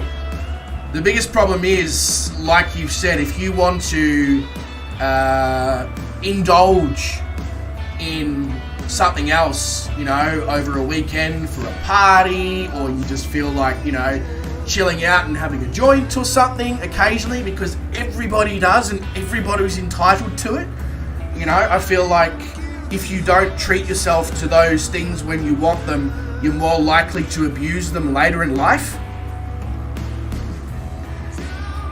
that's more likely to be the downfall. And I was straight up with my instructor at Latrobe Valley, and I told him, I was like, hey, I'm a chef, I like a bit of 420 here and there. And he sort of said to me, he's like, you know, I can tell that you're not operating this thing under the influence, but at the same time, you're taking a risk. You're taking a significant risk, and if you do get done over by CASA, the Latrobe Valley Flying School takes no responsibility whatsoever for my actions because they don't have to test, you know, for blood alcohol and all that.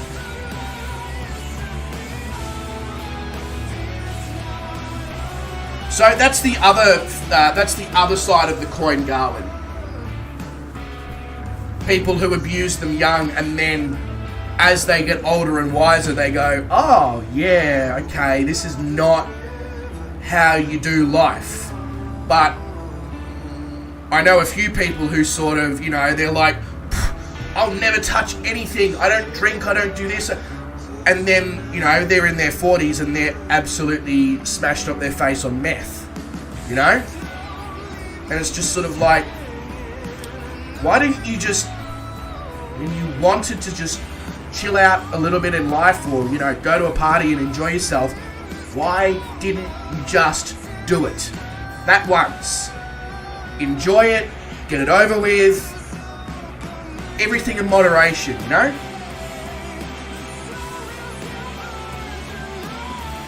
As we pass over Joseph's City here. So our next point of interest is the Meteor Crater in 34 nautical miles. So we actually appear to be at a really, really good altitude to get a nice view of it, I must say. I hope it is really, really well depicted within the sim, because this is a, yeah, so, Garwin,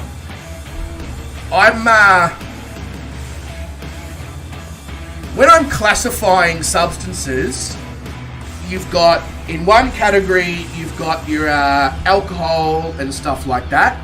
Then in your other category, you've got your natural substances, your marijuana, your mushrooms.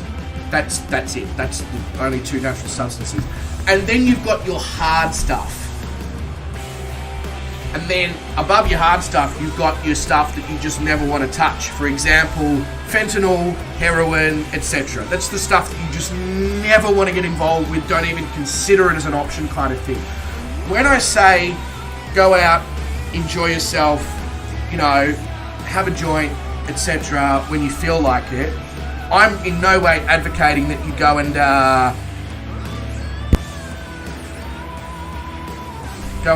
get yourself, you know, wild out in ketamine. I'm not advocating that. I'm just not.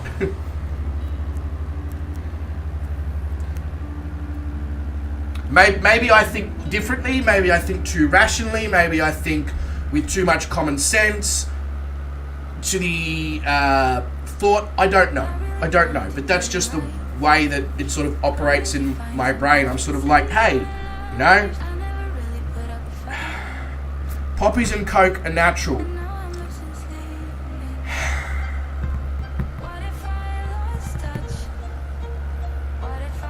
Yeah, but they don't grow naturally, is what I'm getting at, Garwin.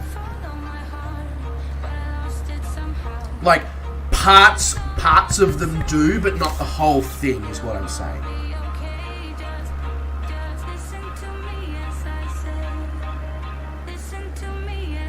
Yeah, no, I know they do. I mean, like, they're manufactured in some way is what I'm trying to say. That's what I'm trying to say.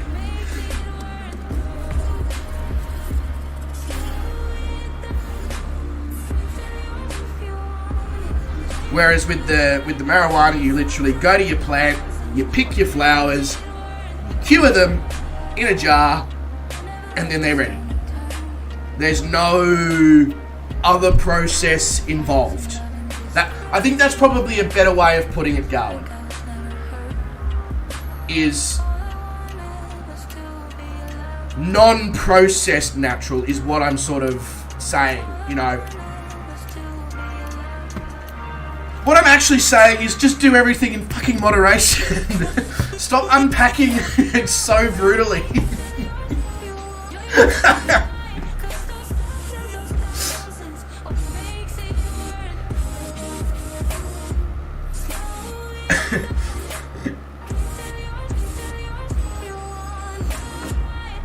Yes.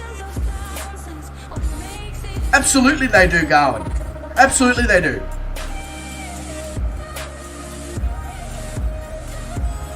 That's actually a really good way of putting it. That's a really good way of putting it.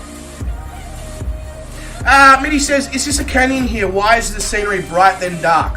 So, Mitty, I'm going to go with the fact that right now we are under a hole in the cloud layer, and then there's a rain shower there, there's rain showers there, and there's rain showers there. So I think the sim is sort of, with its weather system, is picking up the fact that it thinks it's dark and raining, but it's only like showers. So it's not quite showing up correctly on the ground, if that makes sense. Yeah, no, for sure, Garwin, absolutely. People do, yeah, people do classify things the way that they want to classify them. 100%, 100%.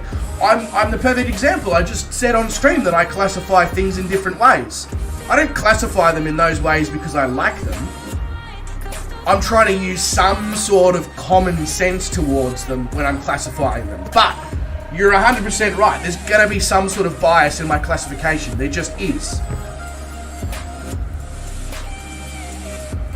Minnie says, I'm in the scenery. It's not weather. To your right is a solid line separating biomes. So hang on, we're going to need to wait until I'm out of the rain shower before I can answer that one, Minnie.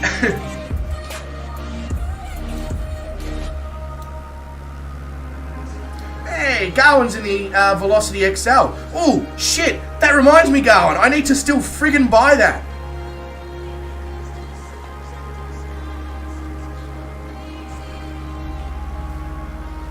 God, I'm bad at remembering things. Unless it's to do with work, I am so bad at remembering things. It's a symptom of ADD, ADHD, whatever the hell I've got. Who knows? Something.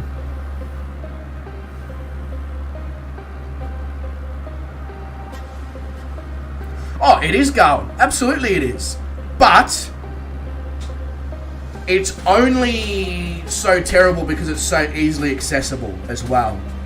Like, if it wasn't so easily accessible like some of the harder substances, it would definitely be less detrimental to people's lives because it would be so much more difficult to get to begin with.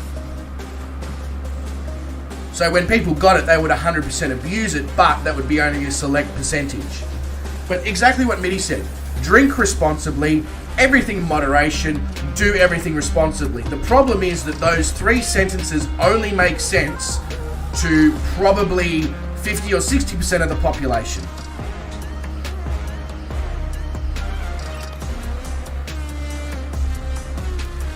As you just said, people don't do anything responsibly.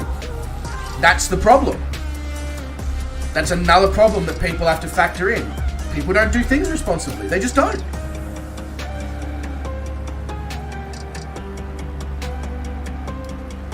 Common sense used to be so common.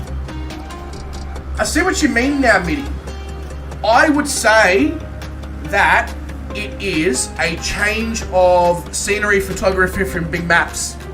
So, this was taken at a different time of the year to when that photo was taken. And we just happen to be traversing the scenery along there right now. Or when this was taken, it was later in the day or something like that.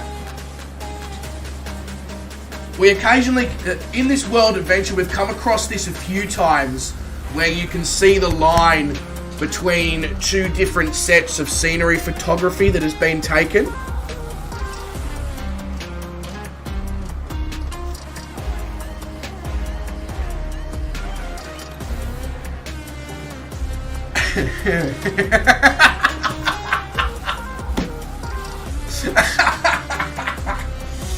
Oh, calling pigeon. I love it. I love it. I love it. I love it. It's safer to have a pigeon under you than above. Yes, because otherwise you might get shit on.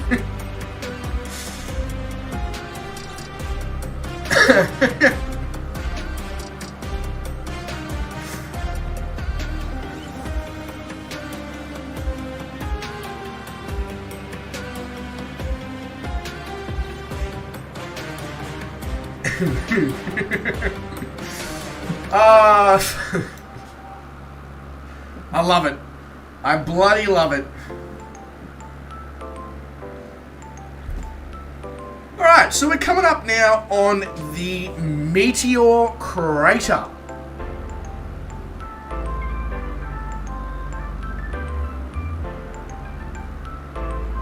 We've still got... Oh, I was going to say, we've still got a while to go, but now we've only got 7 nautical miles. The little nav map is making it look like we've got a fair distance still to go, but... Fair enough.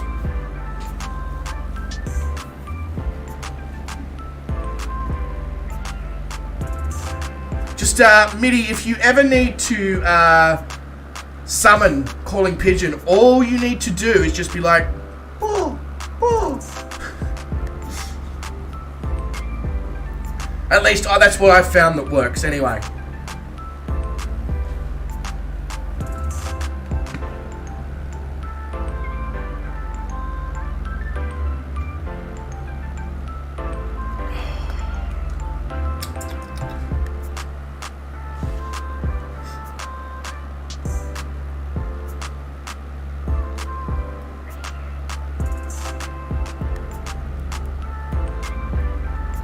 Okay, so we've got 2 reasons now why it's safer to have a pigeon below you than above you. A, to avoid being shit on. B, to avoid a pigeon diving down into your aircraft. When it's, yeah.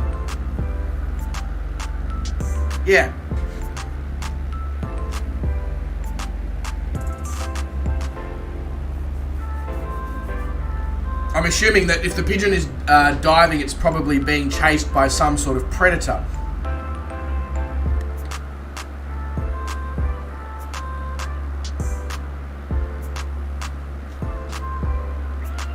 There we go, Meteor Crater. It's taken a decent chunk out of Arizona, that's for sure.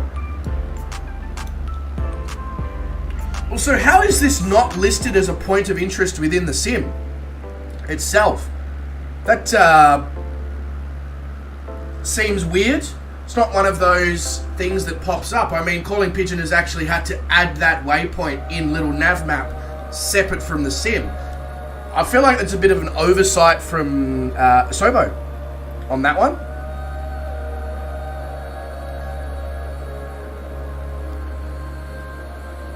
But how good is that?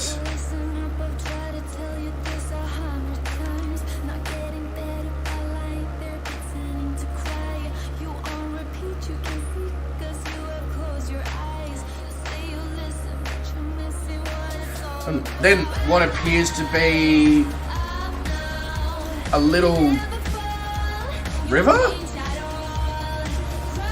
of some sort, a little canyon. Can we do a canyon run down in this canyon? I don't think we can. I think it's a little too narrow and small. Is it privately owned? Maybe that's why it's not there. Yes, possibly.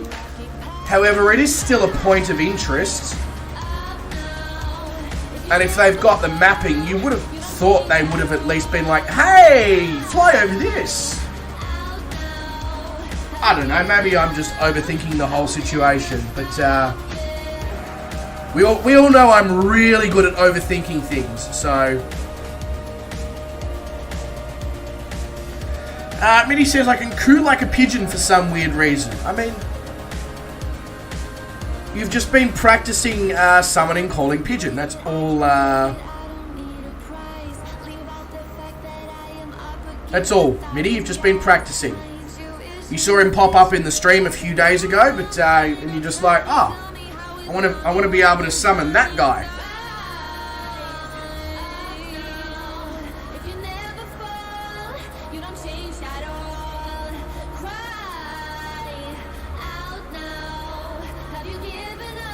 You overthink a lot as well, Mitty. I think here we go.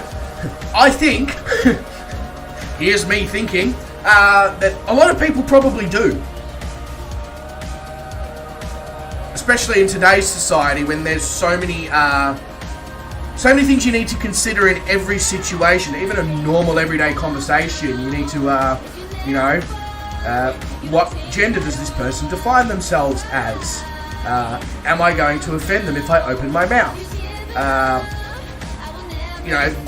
Really basic stuff like that needs to be thought about as well in today's day and age. And all it does is just turn people into massive overthinkers about every single situation because they're so concerned about saying the wrong thing, doing the wrong thing, offending the wrong person, group, company, etc. And then ending up in trouble. If they're on the internet, they might end up cancelled without a career. It's just, yeah. So I think society has turned us into a bunch of overthinkers. There you go. It remains privately owned by the Barringer family.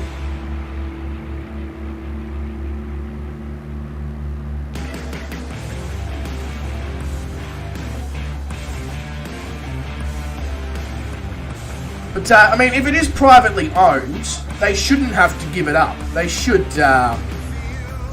be paid for it.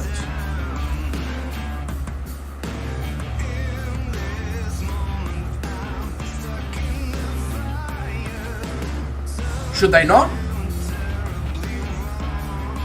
If they purchase the land legally,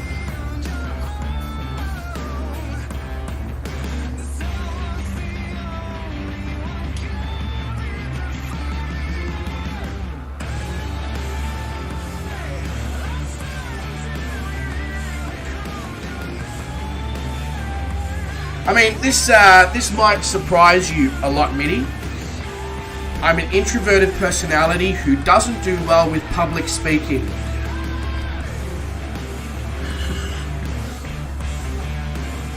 And I decided to stream to try and fix that problem. Not that it's a problem, but it can be... It's not ideal sometimes in life. Being an introverted personality.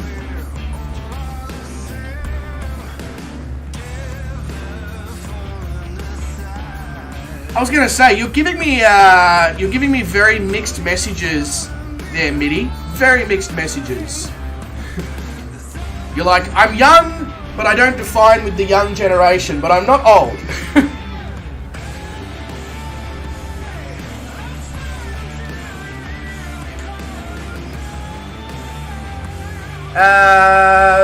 Are we meant to be seeing twin arrows here, or did I need to download scenery for that and I haven't read my own Discord correctly?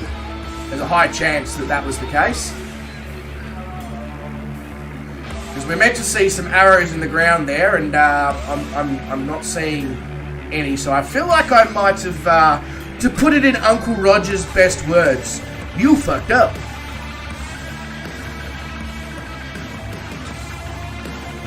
Yeah, there you go.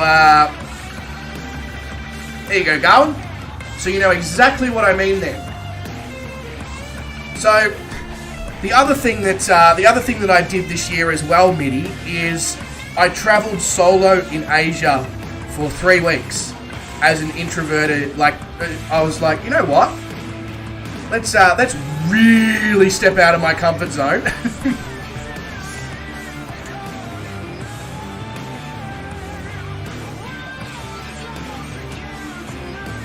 Yeah, why you use colander for rice?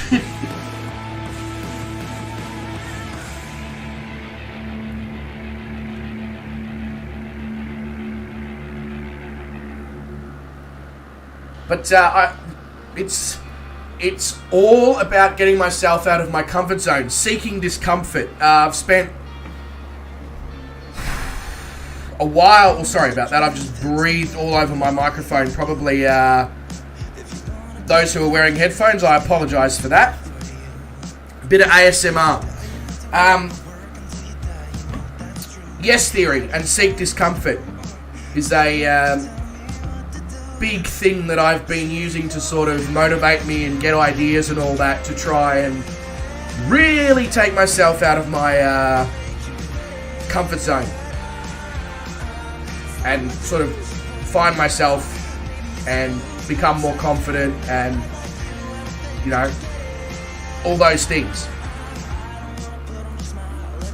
I used to go to Yes Theory meetups and everything, where you'd book accommodation, go and meet up with 15 or 20 other people who also follow Yes Theory and watch Yes Theory and are involved with the Yes fam. These are people you've never met before, and you would go and you would spend a couple of nights somewhere just getting to know all of them, hanging out, doing stuff, etc.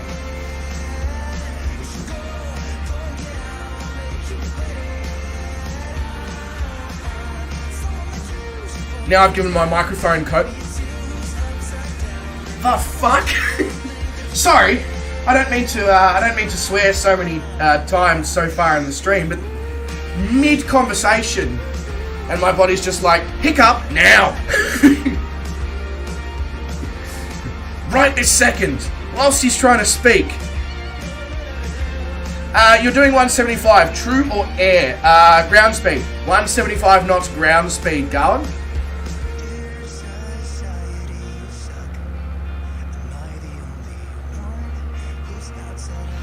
Gowan says, I am a card-carrying member of Procrastinators Anonymous. We are going to have our first meeting soon. How many years have you been saying that for, Gowan, that you're going to have your first meeting soon?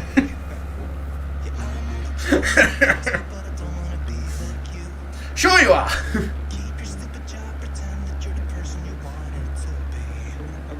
Is that like, so you've got the Antisocial Social Club?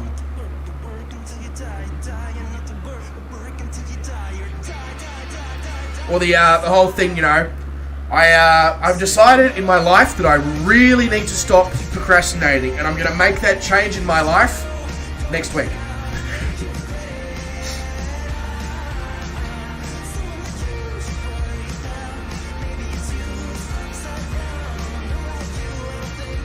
I'm pretty bad for procrastinating as well, Garwin, I must say. You want to know how much? You want to know how much video editing I got done this afternoon, Garwin? None. Because well, my garden needed attention. I needed to mow the lawns and kill some weeds and all that sort of stuff. But I consider that a form of procrastinating. I'm doing something else instead of doing that. Now, the thing that I went and did was probably, well, not probably, it was at least a week and a half overdue of when I actually should have done it. But that's what I mean, procrastinating. I should have done it a week and a half ago.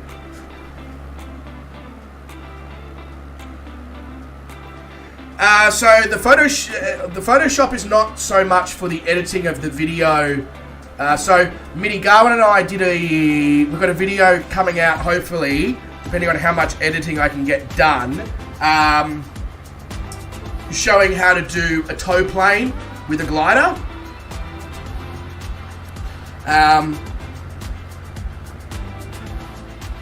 But the photoshopping for the new slides for the stream, yeah, that's a completely different project that I'm working on. I don't know what I was gonna try and call it, but it definitely wasn't project.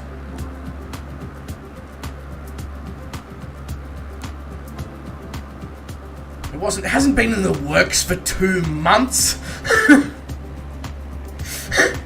It's been in the works for like 2 or 3 weeks. And it's only actually been in the editing phase for, what, like a week and a bit so far, Garwin?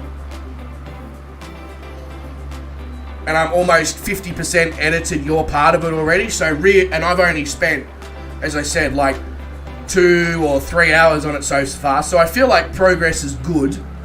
It's just finding time to make the progress that's the problem.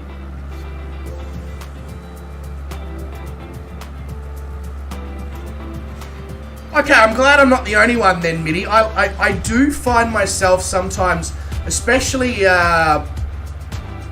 when I was studying real estate for a little bit last year. I gave it away because trying to study online during COVID lockdowns on something like real estate was just not fun in any way, shape or form. You know, you were bombarded with so much work and you were given such a small time frame to do it in, and you had to do it all in your own time because there was no class time at all to get it done in, as we pass over the Albuquerque National Monument. That's cool. That's definitely hand built though, that's for sure.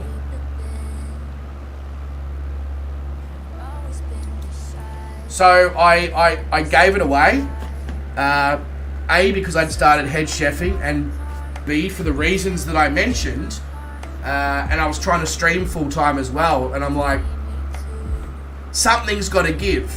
And the thing that gave was the thing that was just a complete shit show. I'd love to do it again, like sign up again and go at it again now that you don't have to do it online. But I paid $2,500 for the course and none of it was refunded, so I don't really feel like paying another $2,500 to redo it just yet, you know.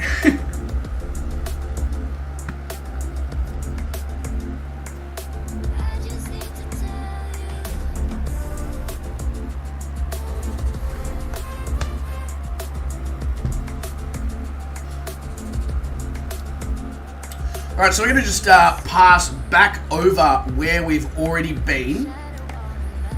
Just on a different part here, obviously, right between these mountains. For some reason, Little Nav Map is telling me that our next waypoint is descent time. I feel like that's a load of shit, seeing as we still have Flagstaff, Lowell OBS, or I'm going to say Lowell Observation, Sedona Airport, Montezuma Castle, and the Theodore Roosevelt Dam before we get to Phoenix. I figure if we start descending now, we may as well descend at 5 feet per minute, because that's about the only way we're going to avoid not crashing into the terrain.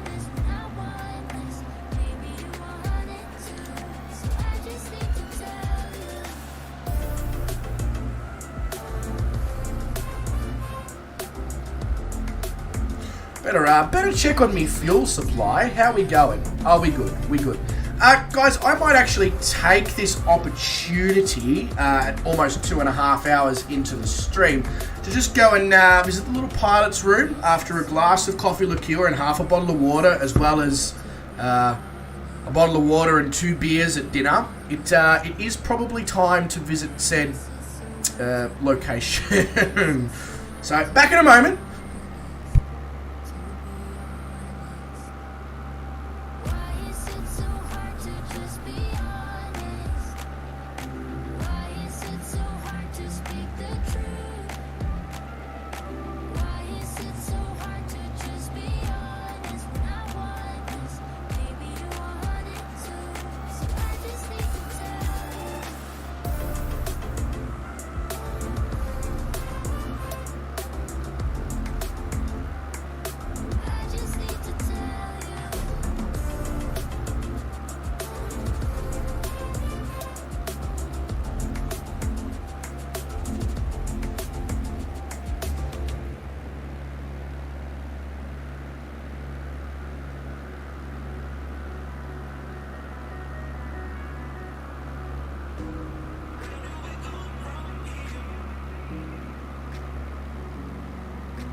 Got him!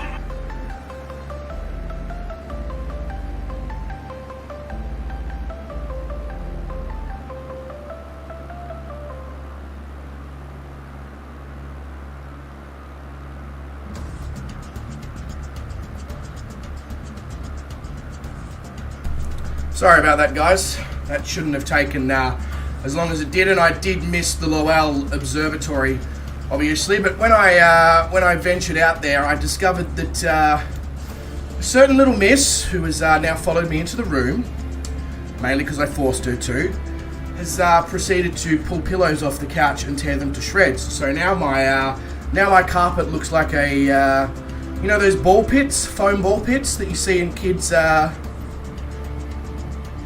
play centers? Yeah, looks like one of those. So that's great.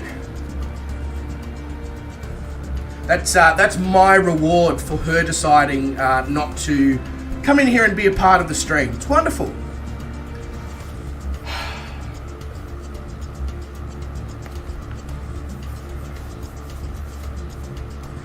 Yeah, okay, so I was obviously very lucky to miss terrain as well. Glad, very glad. And Mr. Zach's Gaming Lab is here. G'day, Zach, mate. Welcome to the stream. Hope you're doing awesome.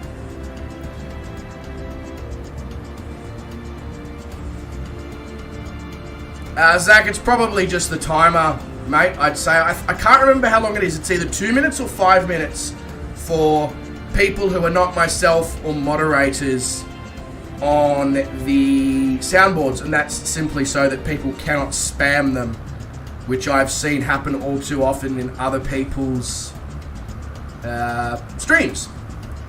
And whilst I quite enjoy it, it can annoy people if too many occur in very short succession, so I do like to try and at least keep it somewhat under control. Alright, so we're not far here from Sedona, so we will be making an arrival, or a touch and go, or whatever you want to call it, here at Segona? Segona. We're changing the name of Sedona. It is now known as Segona.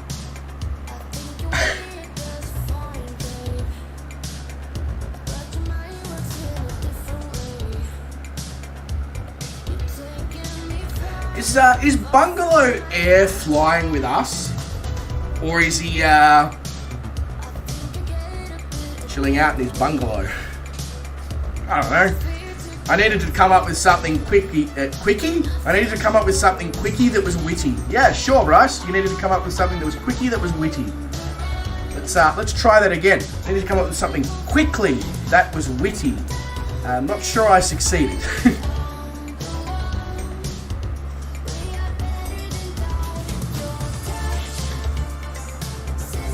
This is a pretty nice part of the world, though.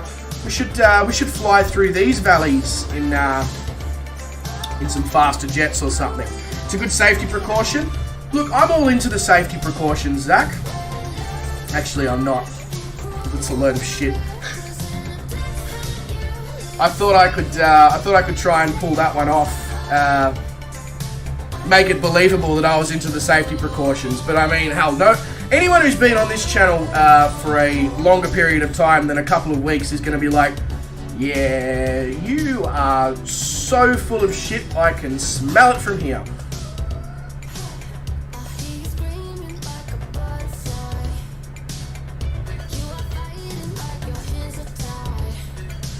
Australian? Hopefully not. Hopefully not. I'm not Australian.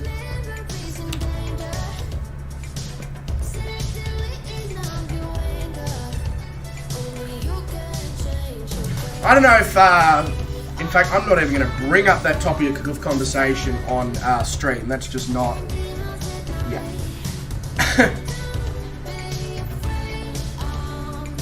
Oh, there you go, Mitty. Beautiful. See? I knew I was onto something there. I didn't know the exact time frame that was required, but I knew that I was full of it. No. Don't worry, Zach. We won't go down that. That's not required for a stream conversation. That's a conversation for another time. You know what Daddy likes. Although Zach is trying his best to shift the stream in a different direction, it seems. Yeah, a different direction. Let's leave it at that. A different direction.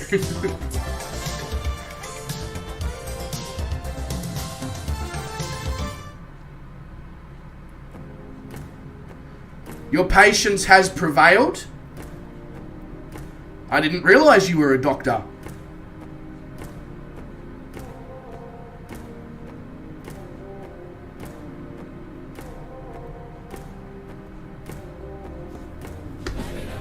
You would think that we would have no trouble in slowing down here, but seems I don't know. We're having a lot of trouble slowing down here. I'm hoping the landing gear coming down is going to help us, but I'm not holding my breath. It's probably a good thing, because the human body requires oxygen for survival. So instead we're going to break physics and we're going to pull the flaps out at 170 knots ground speed. It's fine. They won't break.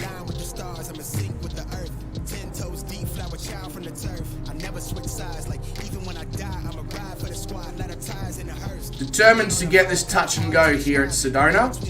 And all I can say is I am glad I am not carrying any passengers, because right now I'm pretty sure everybody's eardrums would have exploded out of their nose and eyes due to the sudden severe change in air pressure, seeing as we just lost like 6,000 feet in the space of about a minute and a half. How's my eardrums and all that? Sorry, I can't hear you.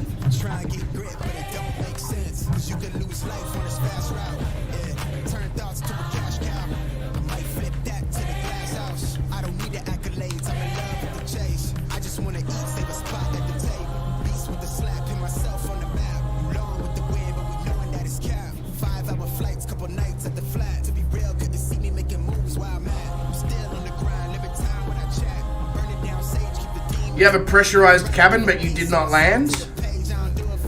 Yeah, look, in hindsight, that problem wouldn't have occurred if it wasn't for a certain fluffy white and brown thing that is currently laying on the carpet behind me, sulking because she got into trouble for doing the wrong thing.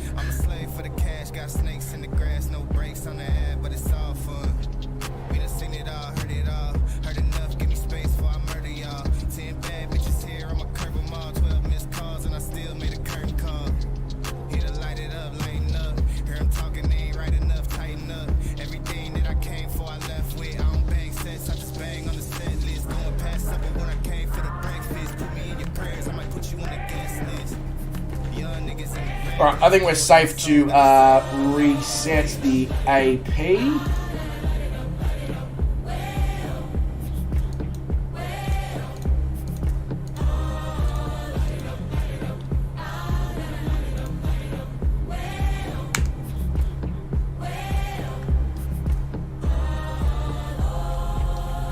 Just make sure that my throttle's in a good place before we go back to the exterior of the aircraft. Go, that's good. Yeah, plane go brrr. Well, this one does anyway, Zach. This is such a nice part of the world out here in Sedona. It really is. So we're going to be heading over to the Montezuma Castle National Monument. D-Thief says, hello! Hello, D-Thief! Welcome to the stream. Hope you're doing really, really good. And you've had a good weekend and a good Monday and just having a really fucking good time. Welcome to the stream.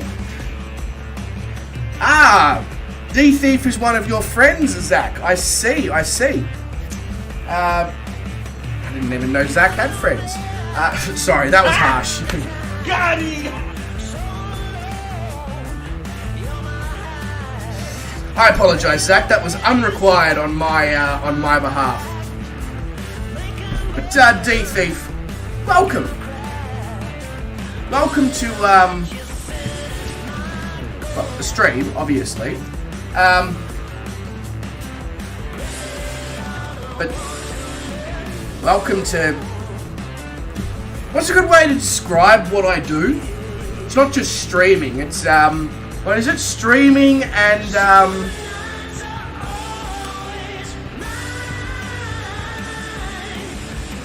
Look! Look! What the fuck is this? yeah, I mean, sure. Streaming, bullying others. Still not quite what I'm going for, but we'll roll with it. D-Thief, thank you very much for subscribing. Really appreciate that. You are an absolute legend. Yeah, streaming, bullying others is not what I'm looking for, but it works. Streaming and word salads. Streaming and word salads. There we go. That's a good way of putting it. Just get all your requirements in one. Get both your entertainment and your meal.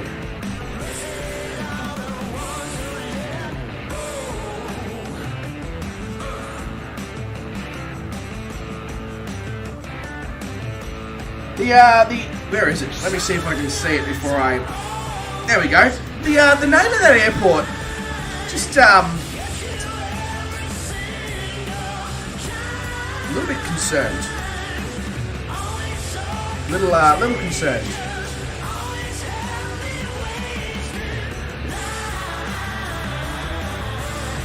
I mean, hey, you know, whatever you're into, I guess.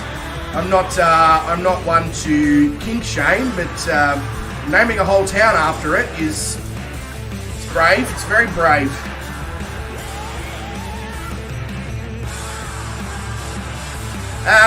D-Thief is a Seto Corsa hot lap YouTuber. He drives better than I ever could.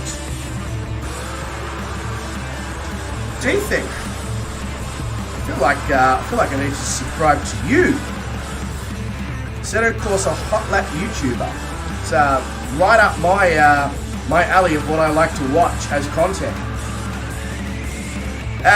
Gowan says, no, you can't get more subs. I am catching up. Yes, but you're catching up through cheating with doggo shorts.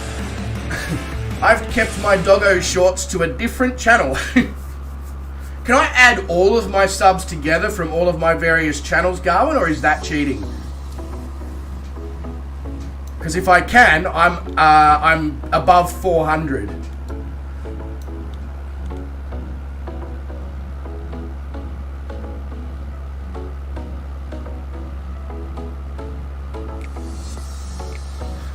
I watched the I watched your helicopter escort thing. It's literally just like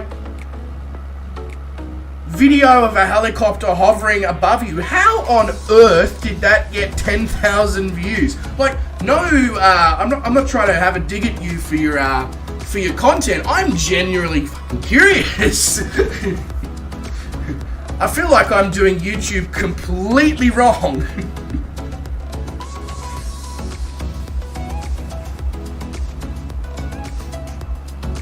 No, it wasn't shit. It was good for the curiosity side of the brain. But then after the first 5-10 seconds, the curiosity side goes, this is great, but how? Nobody's content is shit. Nobody's ever got shit content.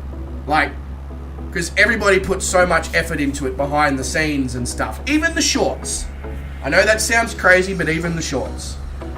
But,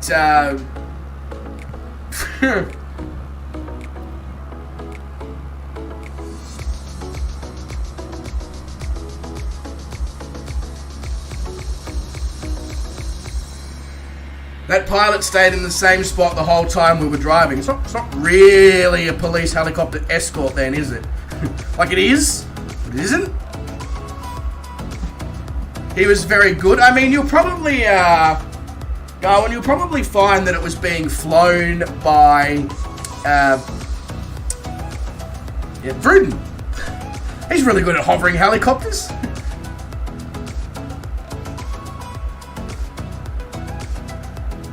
A US Customs Heli. Or Halio. I feel like I have to ask right now, is the area that surrounds Sedona literally taking the piss with their names? First you have Rimrock, and then you have Cottonwood. Like, did somebody come here and just sort of be like, let's name all these towns dirty names, but that they don't sound like it to the normal person? Zach says, with shorts, it's mostly about the title and length. Zach, it's the same with dating, I've heard. It's all about the title and the length as well. If you're a businessman making $500,000 a year and you've got 10 inches, you're probably going to do quite well.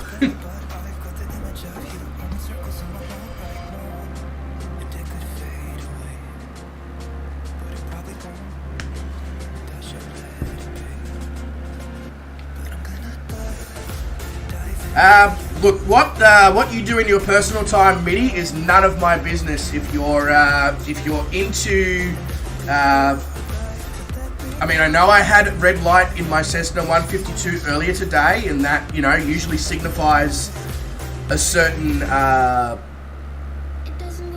location. But the fact that you've came here once or twice already, is it the beard? Is that the turn on?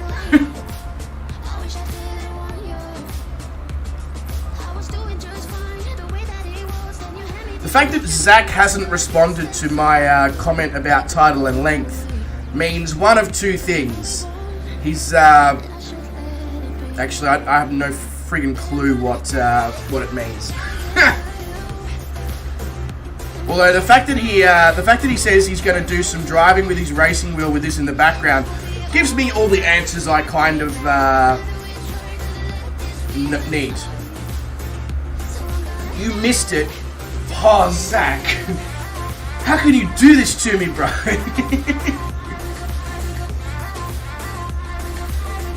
I said that shorts is about title and length, and so is dating.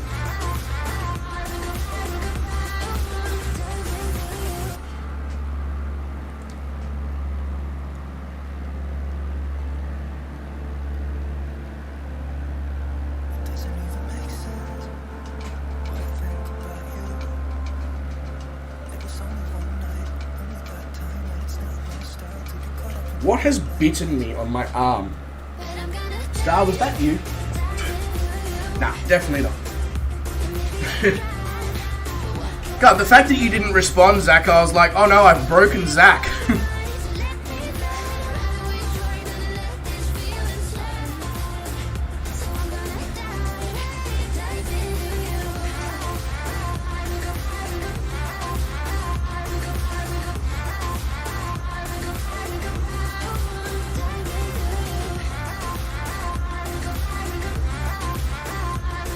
What a tune.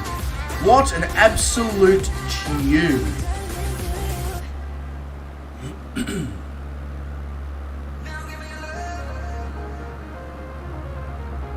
So, Ernest A. Lovefield. Hey, that's the second Lovefield that I know of in the US. Because you got Dallas Lovefield as well. Are they named after the same person? Zach says, now if you'll excuse me, those records won't break themselves. I'm assuming you mean Assetto Corsa records and not actual, like, vinyl records.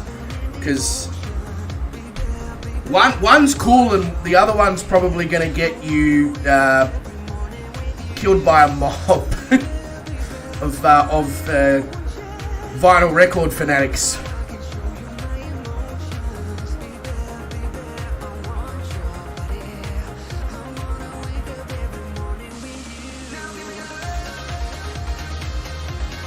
You know what Daddy likes.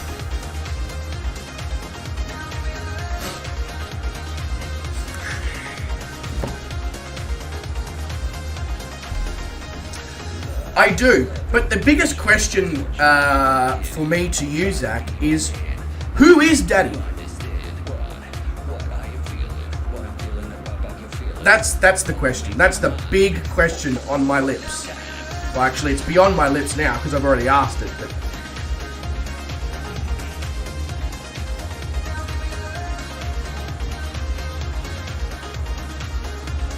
it's a racetrack below us. What sort of racetrack is that below us?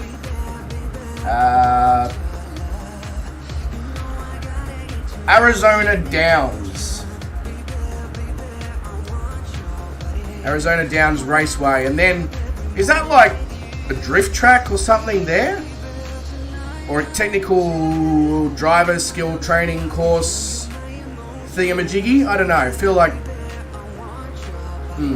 Anyway. Oh, Zach, you're getting some fighting words from D Thief. You're gonna let him challenge you like that? It's a Speedwatt. Oh, that definitely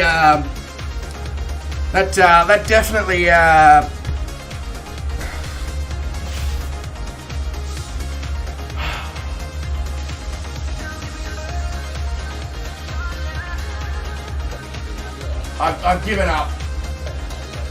There's like 3 sentences in a row that I have not been able to finish the sentence because I can't bring the words forward to the front of my brain. So, I'm just performing a restart. Give me a sec.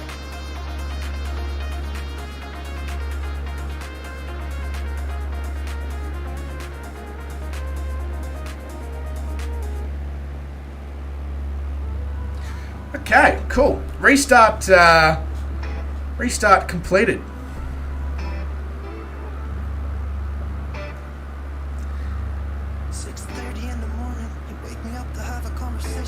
I keep saying Saguna or something, and now I'm thinking of Laguna Seca Raceway. Do I keep saying Saguna? I thought I was saying Sedona, which is the place where we did a touch and go before. We got Coyote Run, we got Robin, and we got Love Field. What?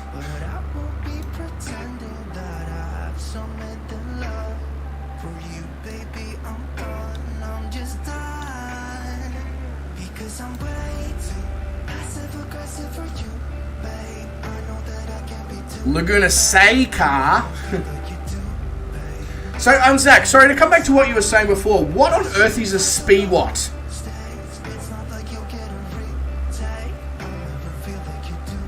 I'm assuming you meant Speedway, but, you know, Speedwatt's an interesting take, and I'm curious to see how exactly you're going to define a Speedwatt. No, you can't change it now. It's been too long. Now you need to let me know what a Speedwatt is. We need to know the in-depth ins and outs of Zach's brain. Actually, we probably don't need to know that. It's might be a little scary for some of us.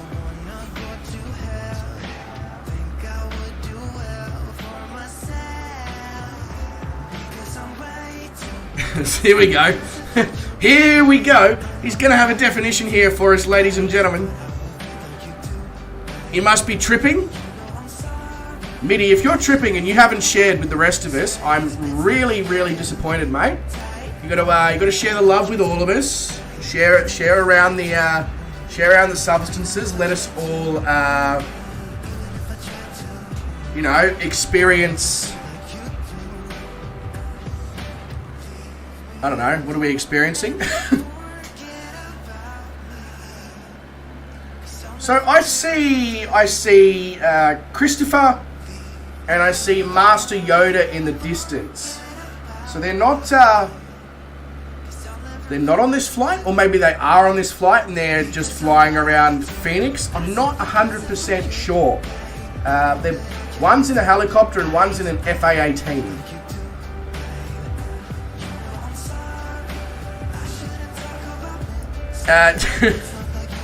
Your expletive spelling mistake. Okay, that's, you know what, Zach. I feel like that's a fair way of coming back to me with a response that's just as smart ass as the question was. So well done.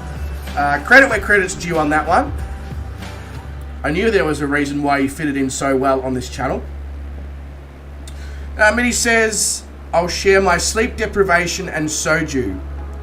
I mean, I'll take the soju. Can you hold the sleep deprivation? 86 it or whatever they call it in American food premises.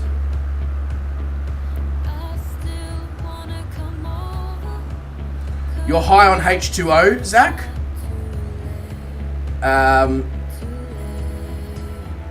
Okay. Well, I personally have never consumed enough water to experience its effects that it has. But, I mean, hey, you know, maybe you can share with us what experiences you are currently having whilst high on H2O. Zach's Gaming Lab says that is water. Really? H2O is water? Got him! Huh. Zach, Sherlock Holmes over here, otherwise known as Zach's Gaming Lab. He's making some serious scientific discoveries right now. He's realised that H2O is water. Anyone else know this? It's news to me, honestly. I'm not sure I'm going to be able to continue the stream. I need time to just digest this information, this new information. It's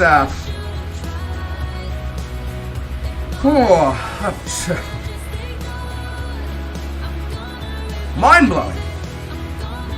Absolutely mind-blowing. Anyway, onto more important things. Time for a sip of H2O. I feel like I need to join Zach in his trip, whatever sort of trip it is. Actually, you know, it'd be hilarious if Christopher, which is MFist10, if he was still in his H135 helicopter on the ground at the location where we flew earlier today, because we're not far from there, and he was in the flight. That would be quite funny. He's just still chilling there on the ground. He's the next Vruden. Just leaves his sim running and joins in whenever he wants. I would laugh quite hard if he was watching right now and he just pops into the chat and he's like, I can hear you.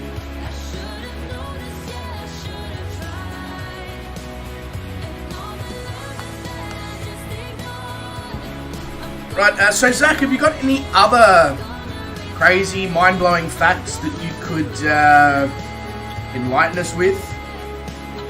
I'm curious. Like, you've made such scientific progress just in a YouTube chat. I mean, I'm gonna don't you worry, mate. I'm gonna be contacting the local news media authorities and letting them know that they need to I don't know, come see you, interview you, etc.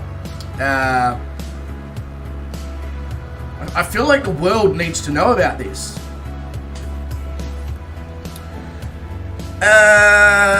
Is slipping the human equivalent of losing traction control? Maybe. I guess the biggest question here, Zach, is can you turn traction control off on a human? I mean, I feel like you can. It's called removing your shoes. That's technically turning off traction control.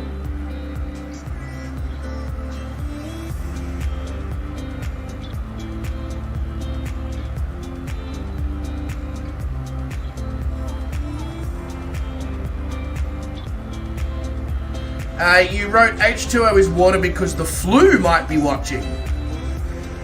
Is it currently cuddled up on the couch with COVID, or?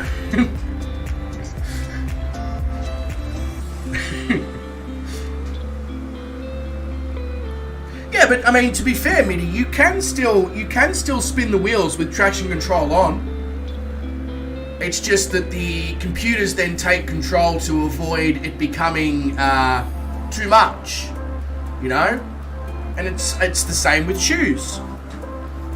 You're more likely to slip and fall on, like, you know, floor with socks on than you are with shoes on. So, is shoes the human equivalent of turning on or off traction control?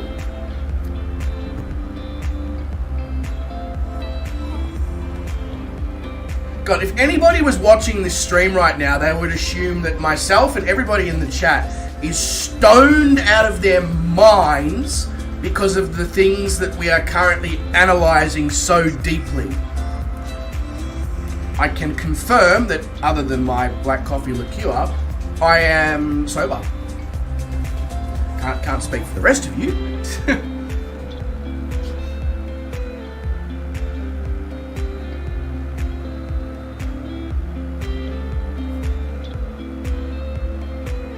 I said flu.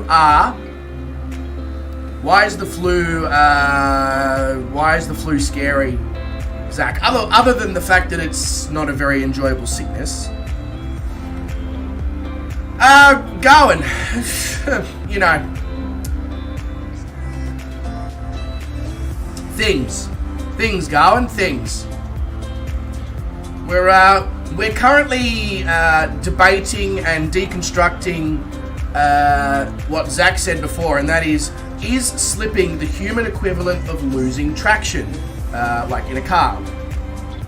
And I said, yes, and can you turn traction control on or off? And the answer is yes, absolutely. It's called removing your shoes. And then I was sort of like, if anybody comes into the chat right now, they're going to assume that we're all stoned out of our minds because of the way we're analysing stupid things. So now that you're up to speed on what we're talking about, Garwin, feel free to contribute and add to our scientific research. Mitty's out on soju. How much soju have you had?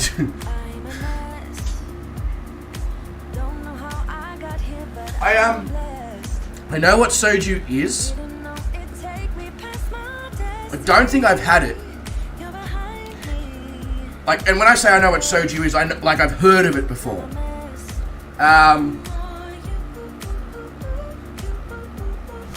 It's like South Korean sake, no? Is that the best way to sort of explain it? Zach says the closest thing I've had to beer is orange juice. I mean, about the only way that those things are similar is that beer has hops which taste like citrus and orange is a type of citrus. Other than that, they share no similarities whatsoever. OJ is some strong stuff. Okay, well, OJ Simpson is some strong stuff. I'm bloody hope you're not drinking him. That's a whole new heap of questions to debunk if you are. Are heels considered slicks? So when you say heels, do you mean the Heeley shoes?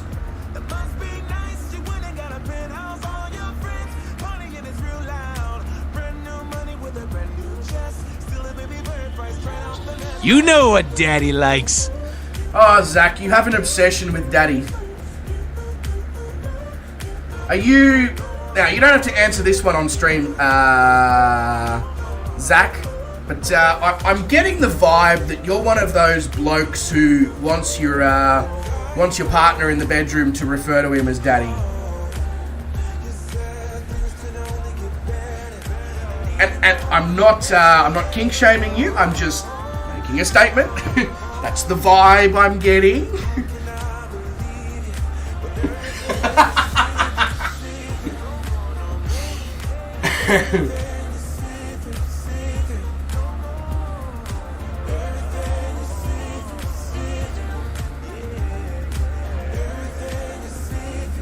Bruh, where's sound? Where is it?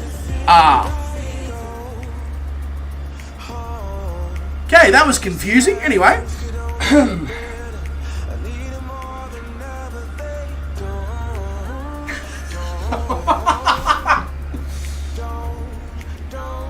With all due respect, Garland, I'm going to pass on that one. Zach, on the other hand, he might be down. I don't know.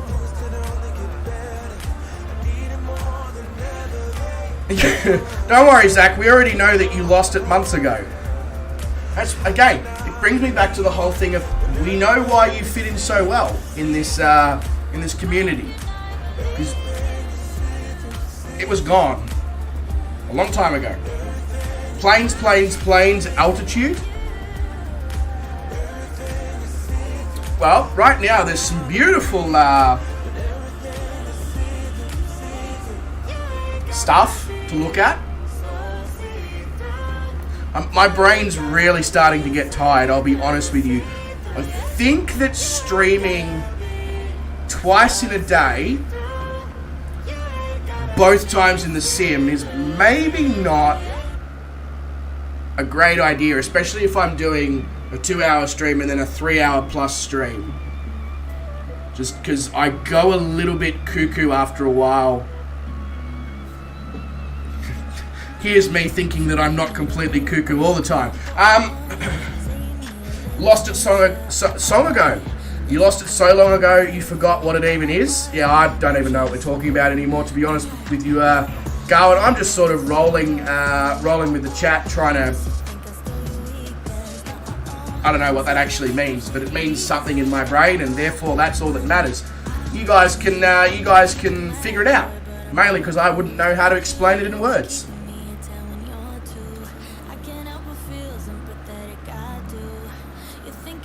But anyway, let's look at the stuff. The stuff off to the right-hand side. It's very nice stuff. I personally like stuff, so this suits me to a T.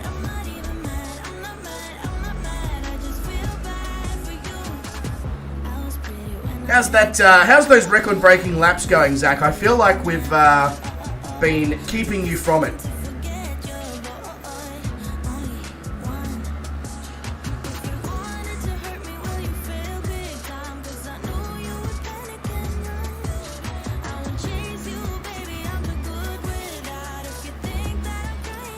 Yeah, the Trinidad's twerking again.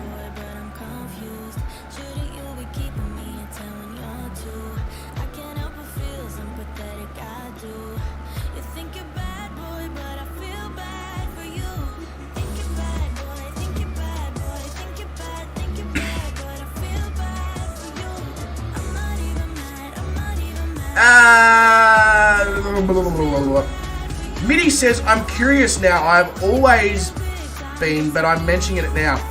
What the hell is your outro? I'm so confused whenever I hear it. What do you mean?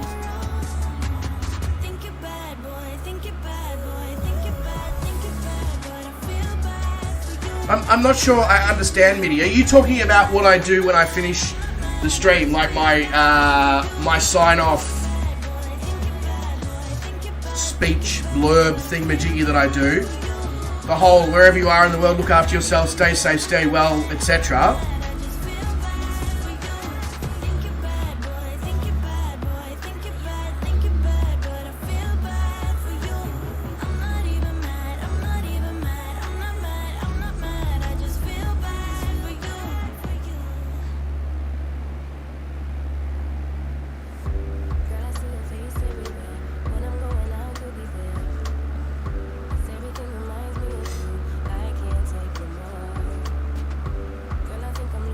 Yeah, so I can explain, Mitty. So, very simple.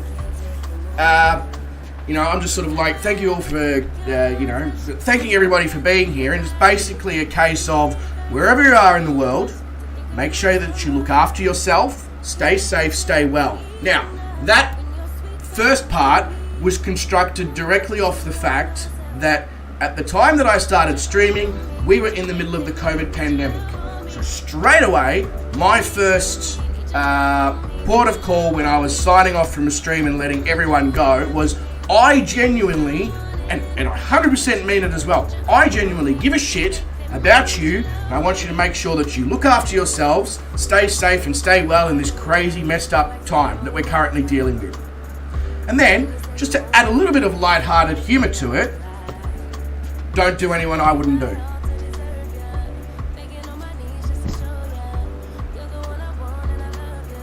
There's no other way to explain it.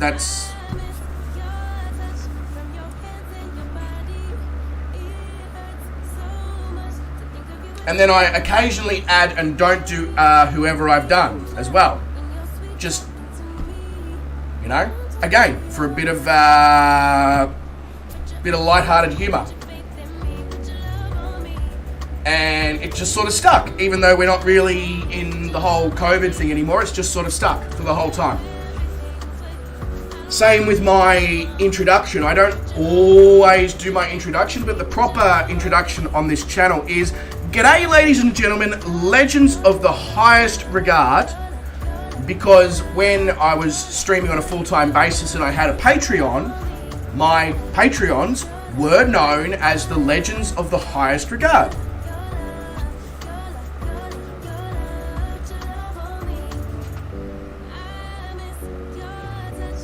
Correct. That's exactly what it is, Mitty.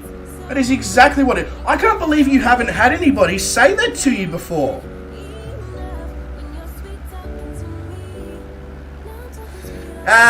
Gowan says he still would answer me if he will do a 50-something slate. Yeah, of course I would, Gowan.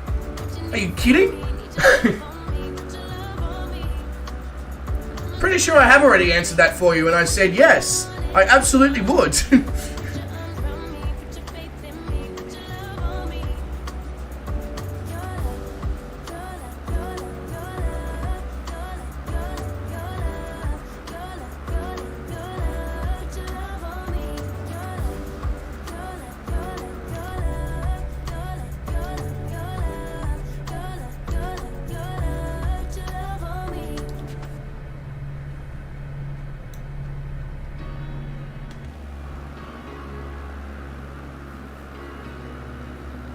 That's what she said, Garwin.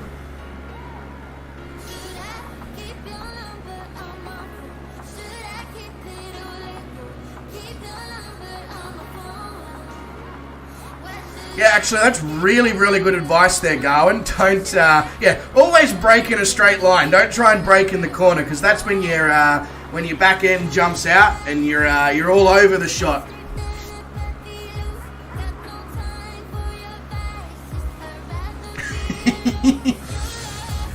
Mitty. I love the fact that you're asking these questions. Like, genuinely I do. Because nobody's broken down and thought about the things that I say in streams before.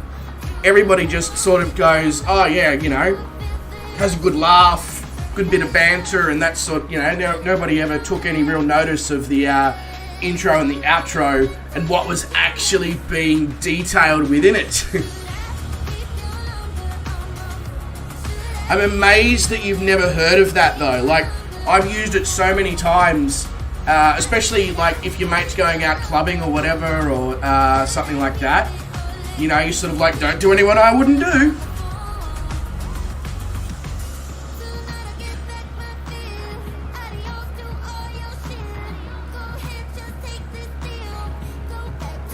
But you're definitely not overthinking it. You'll discover very quickly, Mitty, that especially the longer flying streams where I'm on autopilot, so the World Adventure, etc., is literally flying and innuendos.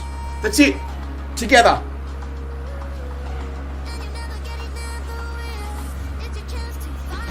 And again, it was all just because I started during COVID.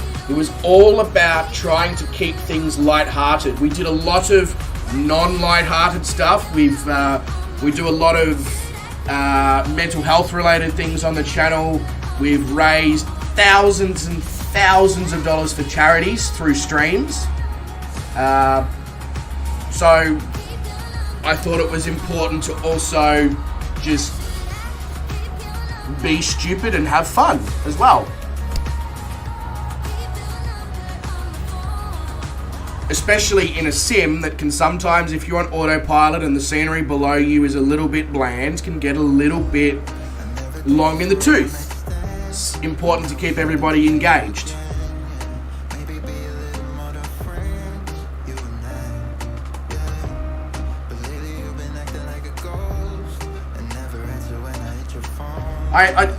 I must say, Mitty, I really do like the fact that you like, this is where overthinking is a good thing. Because you start to deconstruct things in your head slowly, and it's just like, oh.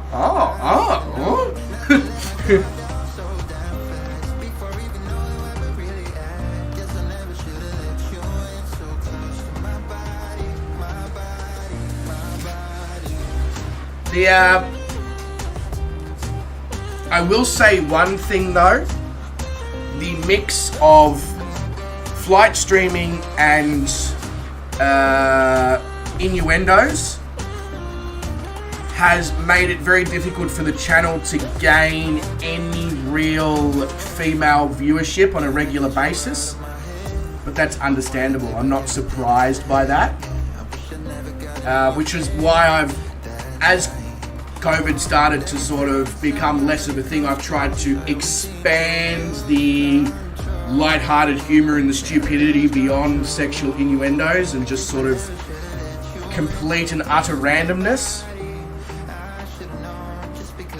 Anyway, I won't talk any more about it, because otherwise we'll spend the rest of the stream with me going on and on and on and on and on and on and on and on about this thing as a topic, because that's what ADD does to you. You get stuck on one thing and you can't shut up.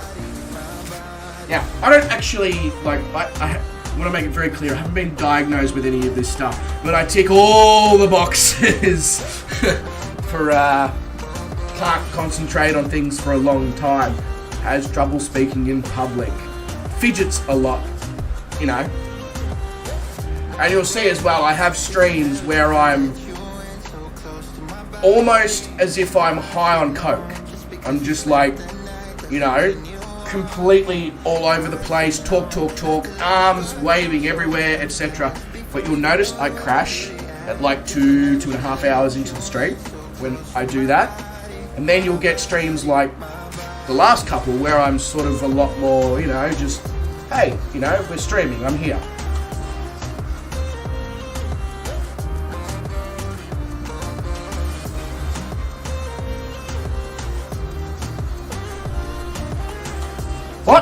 What are you talking about, Garwin?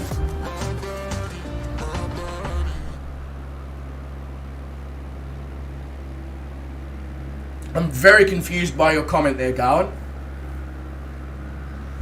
And I don't know if I should be confused by it.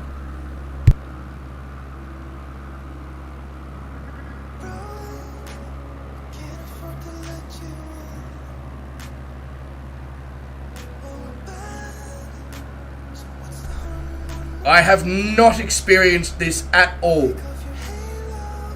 How have I not experienced this?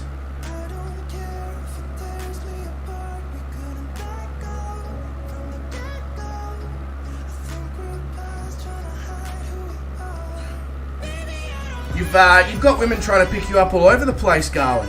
Even in YouTube streams. Yep, I've never had one of those jump into my streams at all. Probably because I've got a webcam and you don't, so they don't have to, they have to look at me, so straight away they're like, yeah, nah, fuck that. Whereas you don't have a webcam, so they just sort of hang around.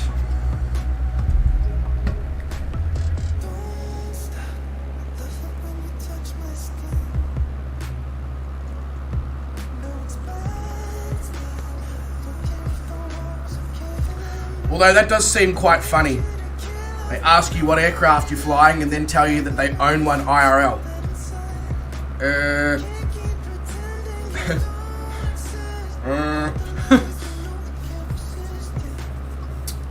Mitty says, what I like about small streamers is Q&As. I can get my questions out and you'll answer. It helps me understand you. Unlike Sid Squad, for example, where my question will never be seen. So, Mitty, that's one thing that I pride myself in, is without my viewers and the chat, this channel would be nothing.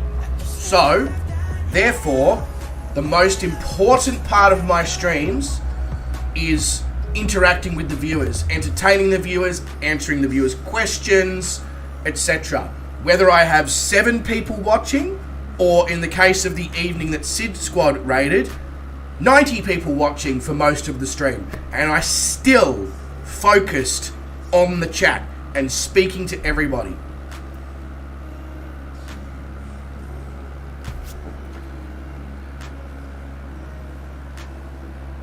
So I would like to think that if I ever make it big, Mitty, and I ever get to, you know, that sort of level again of having 80, 90 people watching streams, that I will still make my number one focus the wonderful community that takes time out of their day to hang out.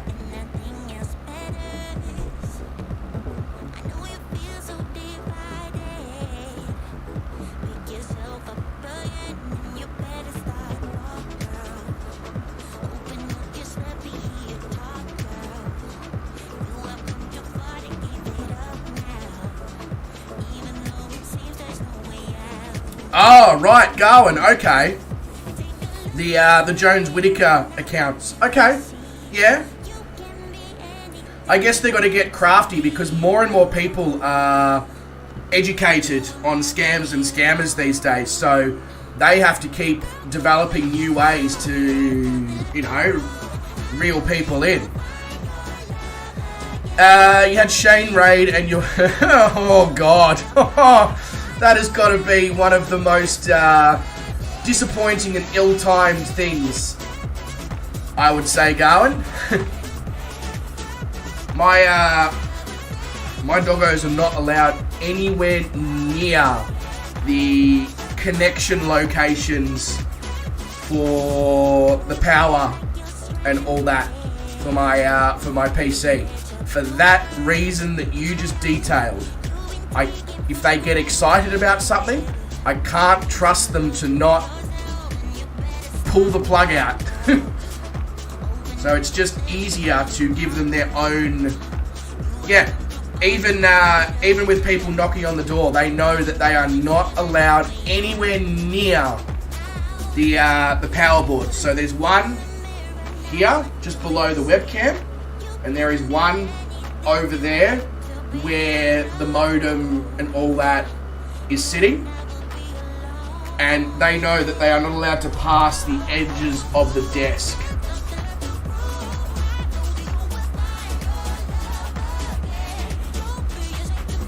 So they're allowed to be under the desk, but only so I've got my black desk, and then I've got like an IKEA shelf behind it, and that's what's got my big screen and all that on it. They're allowed to be under the desk, but they know they have to stay between my legs and the IKEA shelf. They're not allowed to venture anywhere else. And I mean, I've that's fair, Garwin. That's fair. I feel like that's a different situation. I got 2 puppies. You know, it's very easy to excite them. I've had my, so I've got a couple of cables in the front of the PC, my Xbox controller, and my keyboard. I've had them pulled out by Star's tail before, and that's when I enacted the rules that you're allowed to be in the room, but you're not allowed to go anywhere near the important, expensive equipment. A, I don't want them getting electrocuted. B, I don't want them breaking something. So it's more about looking after them because I know how excited they can get. And yeah, Star, she got the Ethernet cable caught in her tail a couple of days ago and almost pulled the Ethernet cable that I ran from the phone port in the kitchen to my little mesh modem splitter adaptery thing. She almost pulled the whole thing down out of the roof. that was an interesting situation because she's wagging her tail thinking everybody's yelling and screaming at her because she's doing, you know, something funny or hilarious. Meanwhile, we're all tearing our hair out going, oh my god, she's gonna friggin' pull the roof down.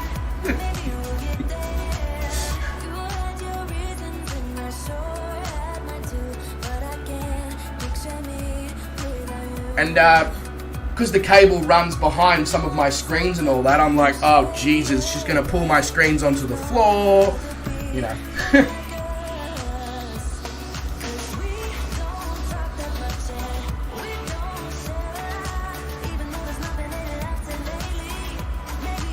Hey, Zach's just done a full lap of Monza with traction control and ABS off, and he's done a clean lap.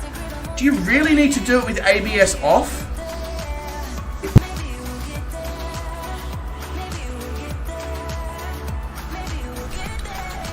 Yeah, like, Garwin can answer this question for me. Is ABS allowed in car racing?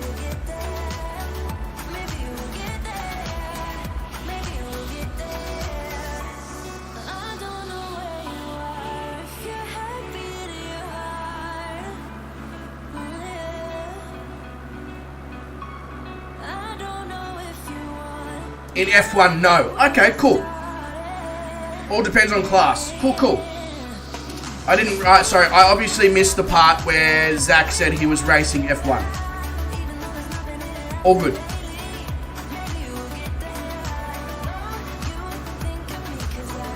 But, well done, Zach. That's pretty spectacular, mate. 1:37 around Monza, clean lap with TC and ABS off. That's, I mean, I don't know if that's actually good, but to me, any sort of lap time under 2 minutes, I'm like, okay, that's pretty quick. Unless, of course, we're talking about the Nürburgring. If you go around the Nürburgring in 2 minutes, what the hell would you be driving? Right, so we are not far from Phoenix Sky Harbor now. Not far at all. It's 30 nautical miles. Just trying to figure out what the weather is doing. We've got an almost straight in approach and what appears to be about 2 knots of direct crosswinds. So we should just be good to go straight in. I genuinely think M-Fist may actually be on the ground at our location where we landed earlier today. Because, hang on, let's zoom out a little. We were not far from Arizona at all. Just where? Yeah, we are. So Seligman, which is where we landed, is almost directly north, slightly northeast of Phoenix. Yeah, not far at all. Not far at all. Interesting. I wonder if that's what he's done, because he looks northeast from the airport. I'll ask him next time he's in the stream with us. Be like, hey, did you... Goldfield Ranch. That seems like the kind of place that I want to spend my days. Get some of that dollars. Get some money. I just need to figure out what altitude Phoenix is at. It is at 1,121 feet. Cool.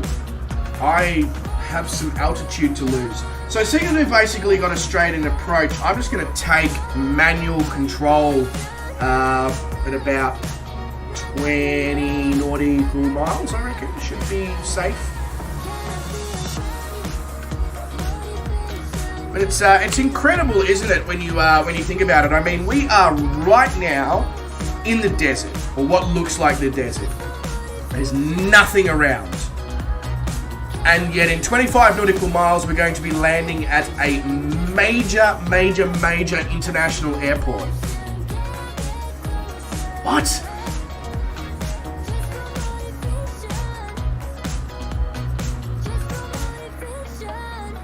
In fact, there was...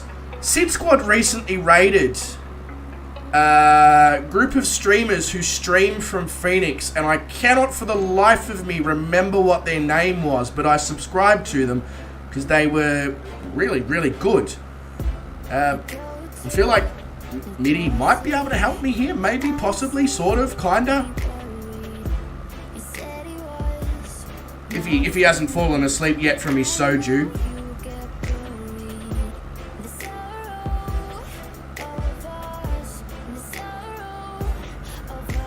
Thank you. Thank you very much. Sky Ops Live. I was like, it's Sky something. Definitely something to do with the sky involved. I just can't remember the rest of it. In fact, I've already watched one of their streams since Sid Squad did the raid, which makes it even sadder that I couldn't remember their goddamn name now, because I finished watching the stream that Sid Squad raided, and then I watched their next one as well, and I still couldn't remember their name. So that's a bit of a poor reflection on me, actually. Means I'm not really paying attention, I guess. But thank you very much for that, Mitty. Appreciate that.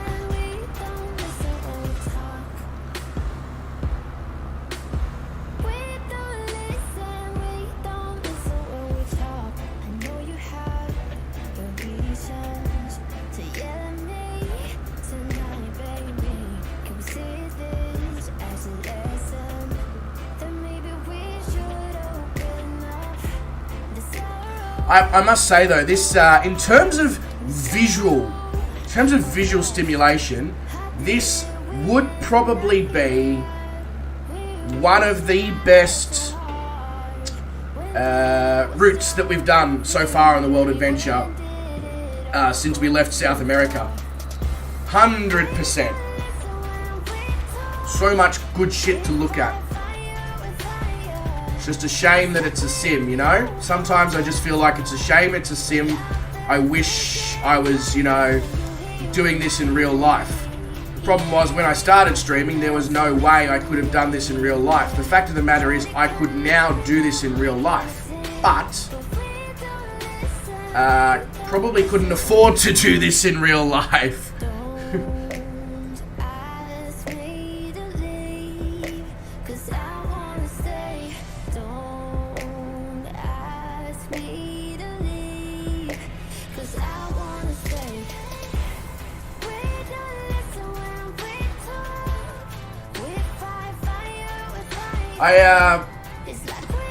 I was almost considering, whoa, that's, I feel like the trim on this aircraft is all out of whack.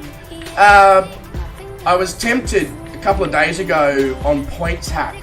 They announced that Qantas was doing a business rewards sale, Qantas Frequent Flyer Points business rewards sale. For 50,000 Qantas Frequent Flyer Points, I could fly Melbourne, Sydney, Noumea, Brisbane, Melbourne in business class for 50,000 frequent flyer points. To give you an idea of what 50,000 frequent flyer points is worth, it's just over $1,000 Australian to buy 50,000 frequent flyer points. Noumea is about 3 hours flight from Sydney, and Sydney's about an hour's flight from Melbourne. So there was about 8 hours of flying involved for only 50,000 points.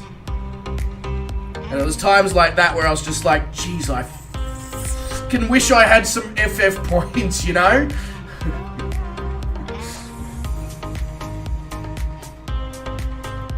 But I just don't trust credit cards enough to take the plunge. I've had a bad experience there when I was younger. Not with a significant amount of money, but just enough money for me to go, credit cards,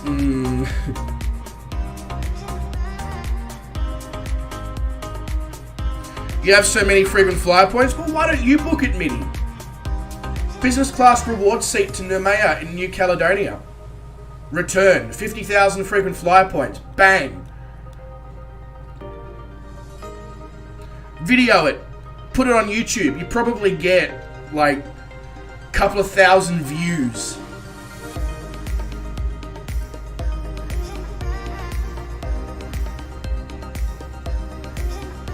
You're saving up for more?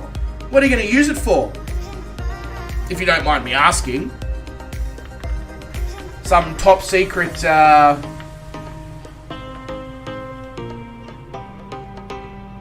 does it feel like we're so nose forward, even though I keep adjusting the trim?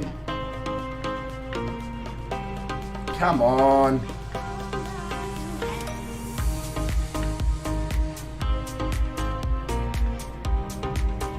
There we go. That's better.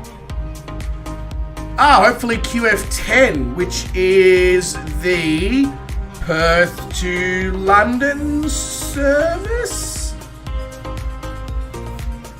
Sorry, the Perth to Rome service. It's one of those. There you go. It's the Rome service. Rome is such a cool place. I agree. It's a very cool place.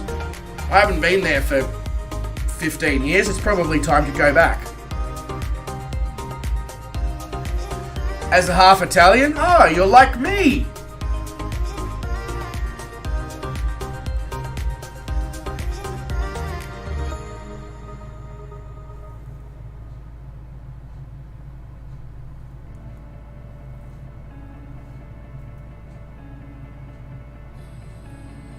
Yeah, Lena,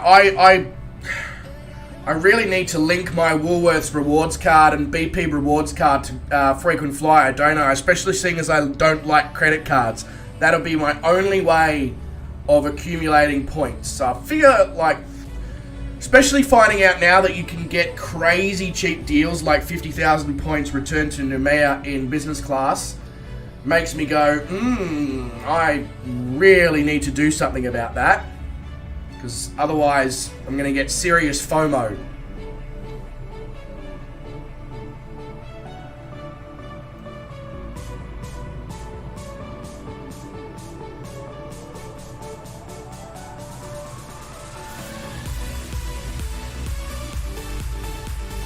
Well, to be fair to you, Mitty, there was this thing called a COVID-19 pandemic for 2 years that sort of completely disabled the airline industry and made it impossible to fly. So, like, I feel like it wasn't your doing that you couldn't fly a lot.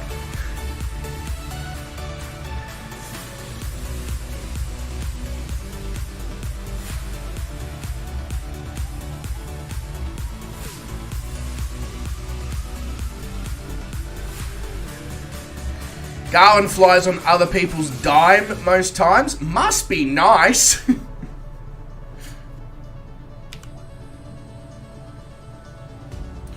Alright, we're going to have to slow this thing right down because we are very, very high. And we got a lot of altitude to lose. So, we're going to slow this thing right up. We're going to need to trim it the other way a little bit first. And then, let's see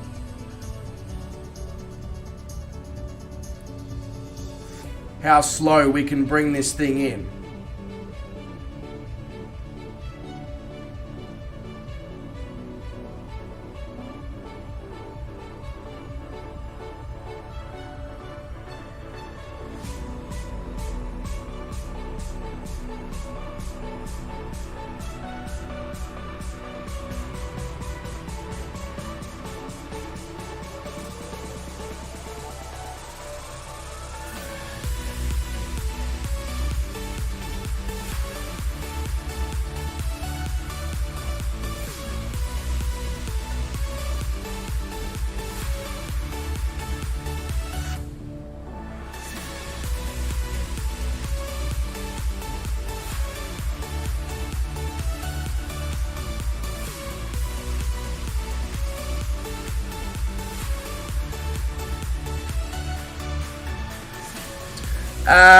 My last reward seat booking was Singapore Airlines.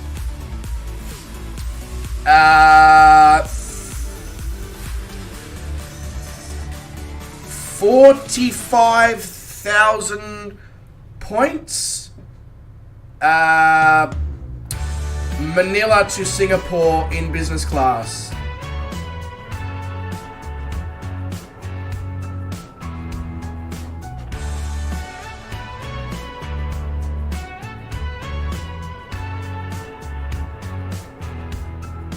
I was gonna fake it till I made it, but you called me out. You had plans and expectations. I'm attempting to slip this thing in because we just had so much altitude to lose. How could you talk about forever to a guy like me?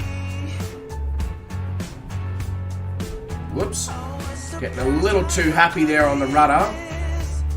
Guess I couldn't see.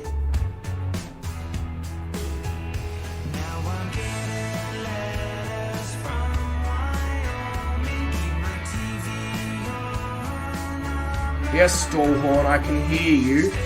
You can see that we are still quite clearly under control. I wake up when I'm stronger.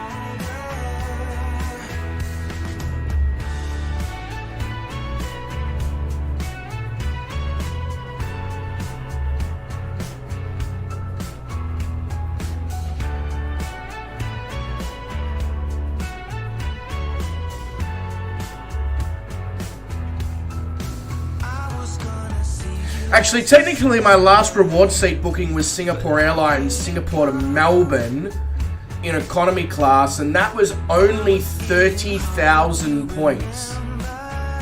But that was through Velocity.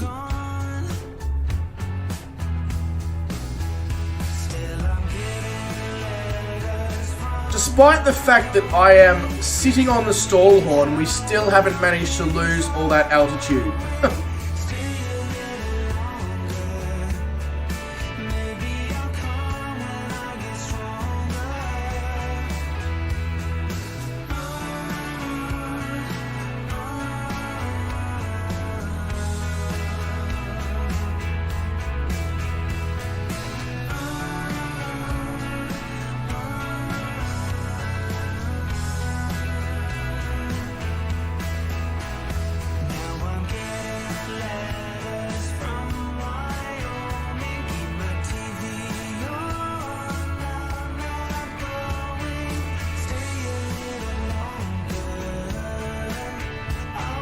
That is 2 killer landings in 2 streams today. Although I still didn't bring... I find myself really struggling to bring the nose down nice and softly though in these GA aircraft. I'm pretty alright with it in the commercial planes, but put me in a GA plane and I just bring that nose wheel down like it's, you know, a matter of life or death. I think I just got too excited and saw that the taxiway was right there and I was like, well, you know, better bloody stop right now.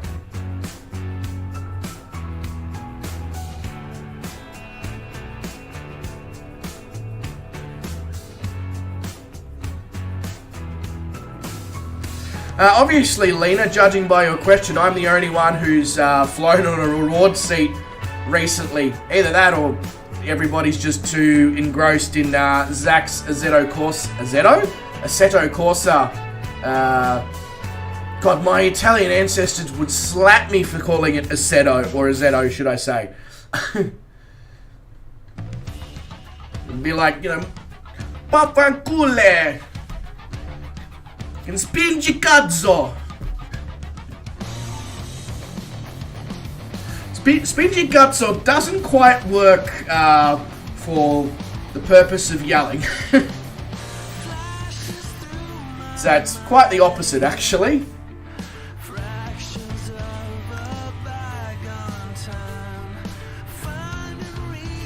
Yes, well, you fly on other people's rewards. That's fair, that's fair. I don't know, I'm just trying to push Lena's question along a little bit. Maybe get another answer or possibly 2.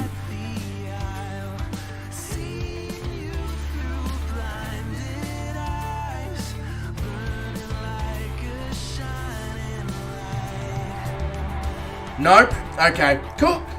Well, Lena, tell us. Oh, you're still searching for your first reward seat opportunity. We appear to have a speed hump in the middle of the taxiway here. 2 seconds. There we go.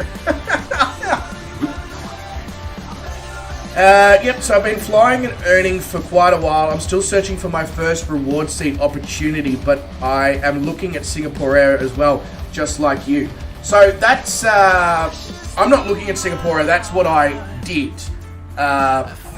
wow, okay, that's what I did on Singapore Air. I'm currently looking at Qantas, because they have business class reward seats for Melbourne, Sydney, and Brisbane to Noumea return. So if you can get your hands on 50,000 Qantas frequent flyer points, there's your opportunity for your first reward seat. But I find that a larger, and it keeps increasing. Whoa! Okay. Well, the fire engines now have a fire to put out. I guess if they were looking for business, they've certainly achieved their goal. I find more and more that Aussie aviation geeks seem to have Velocity as their main frequent flyer program that they're with. I can only assume that's because Velocity has frequent flyer deals with SQ and Qatar Airways and United and Delta, Air Canada. That's the only logical reason I can come up with as to why so many people have moved from Qantas to Velocity, at least in the circle that I speak to anyway. You don't even get to book most of your flights going, you just get a date and time. It's a little bit rough. I mean, it's not, because you've had a flight booked for you and paid, but, you know.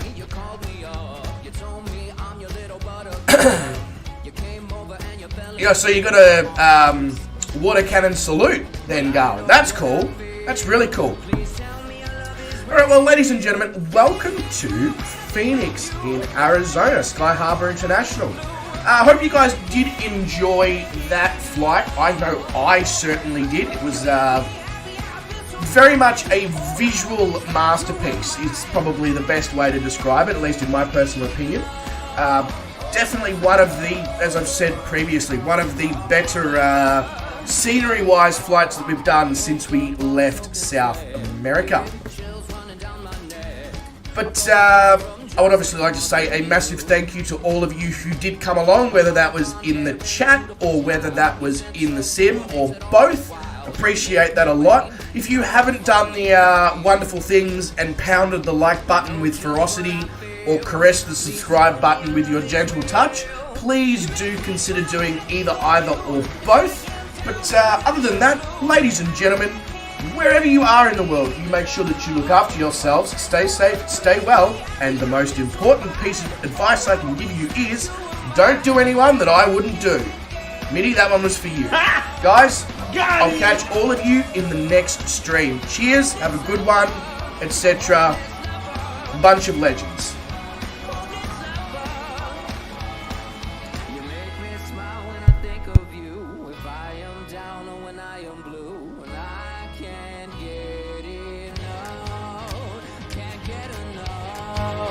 I can't get enough, I can't get enough. You make me smile when I think of you. When I am down or when I am low. I can't get enough. You make me happy, I feel so fine. It's like you were mine. I can't get enough. Hopeless lover.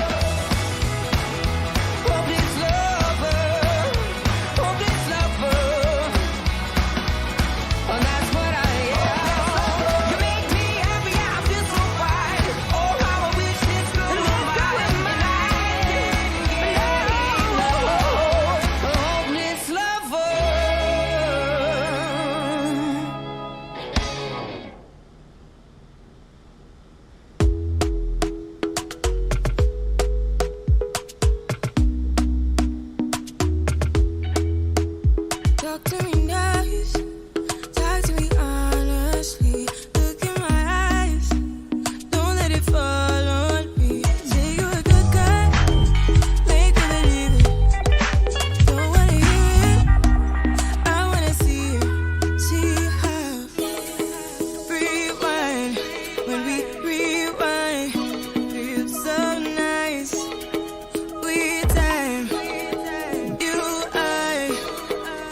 dismissed.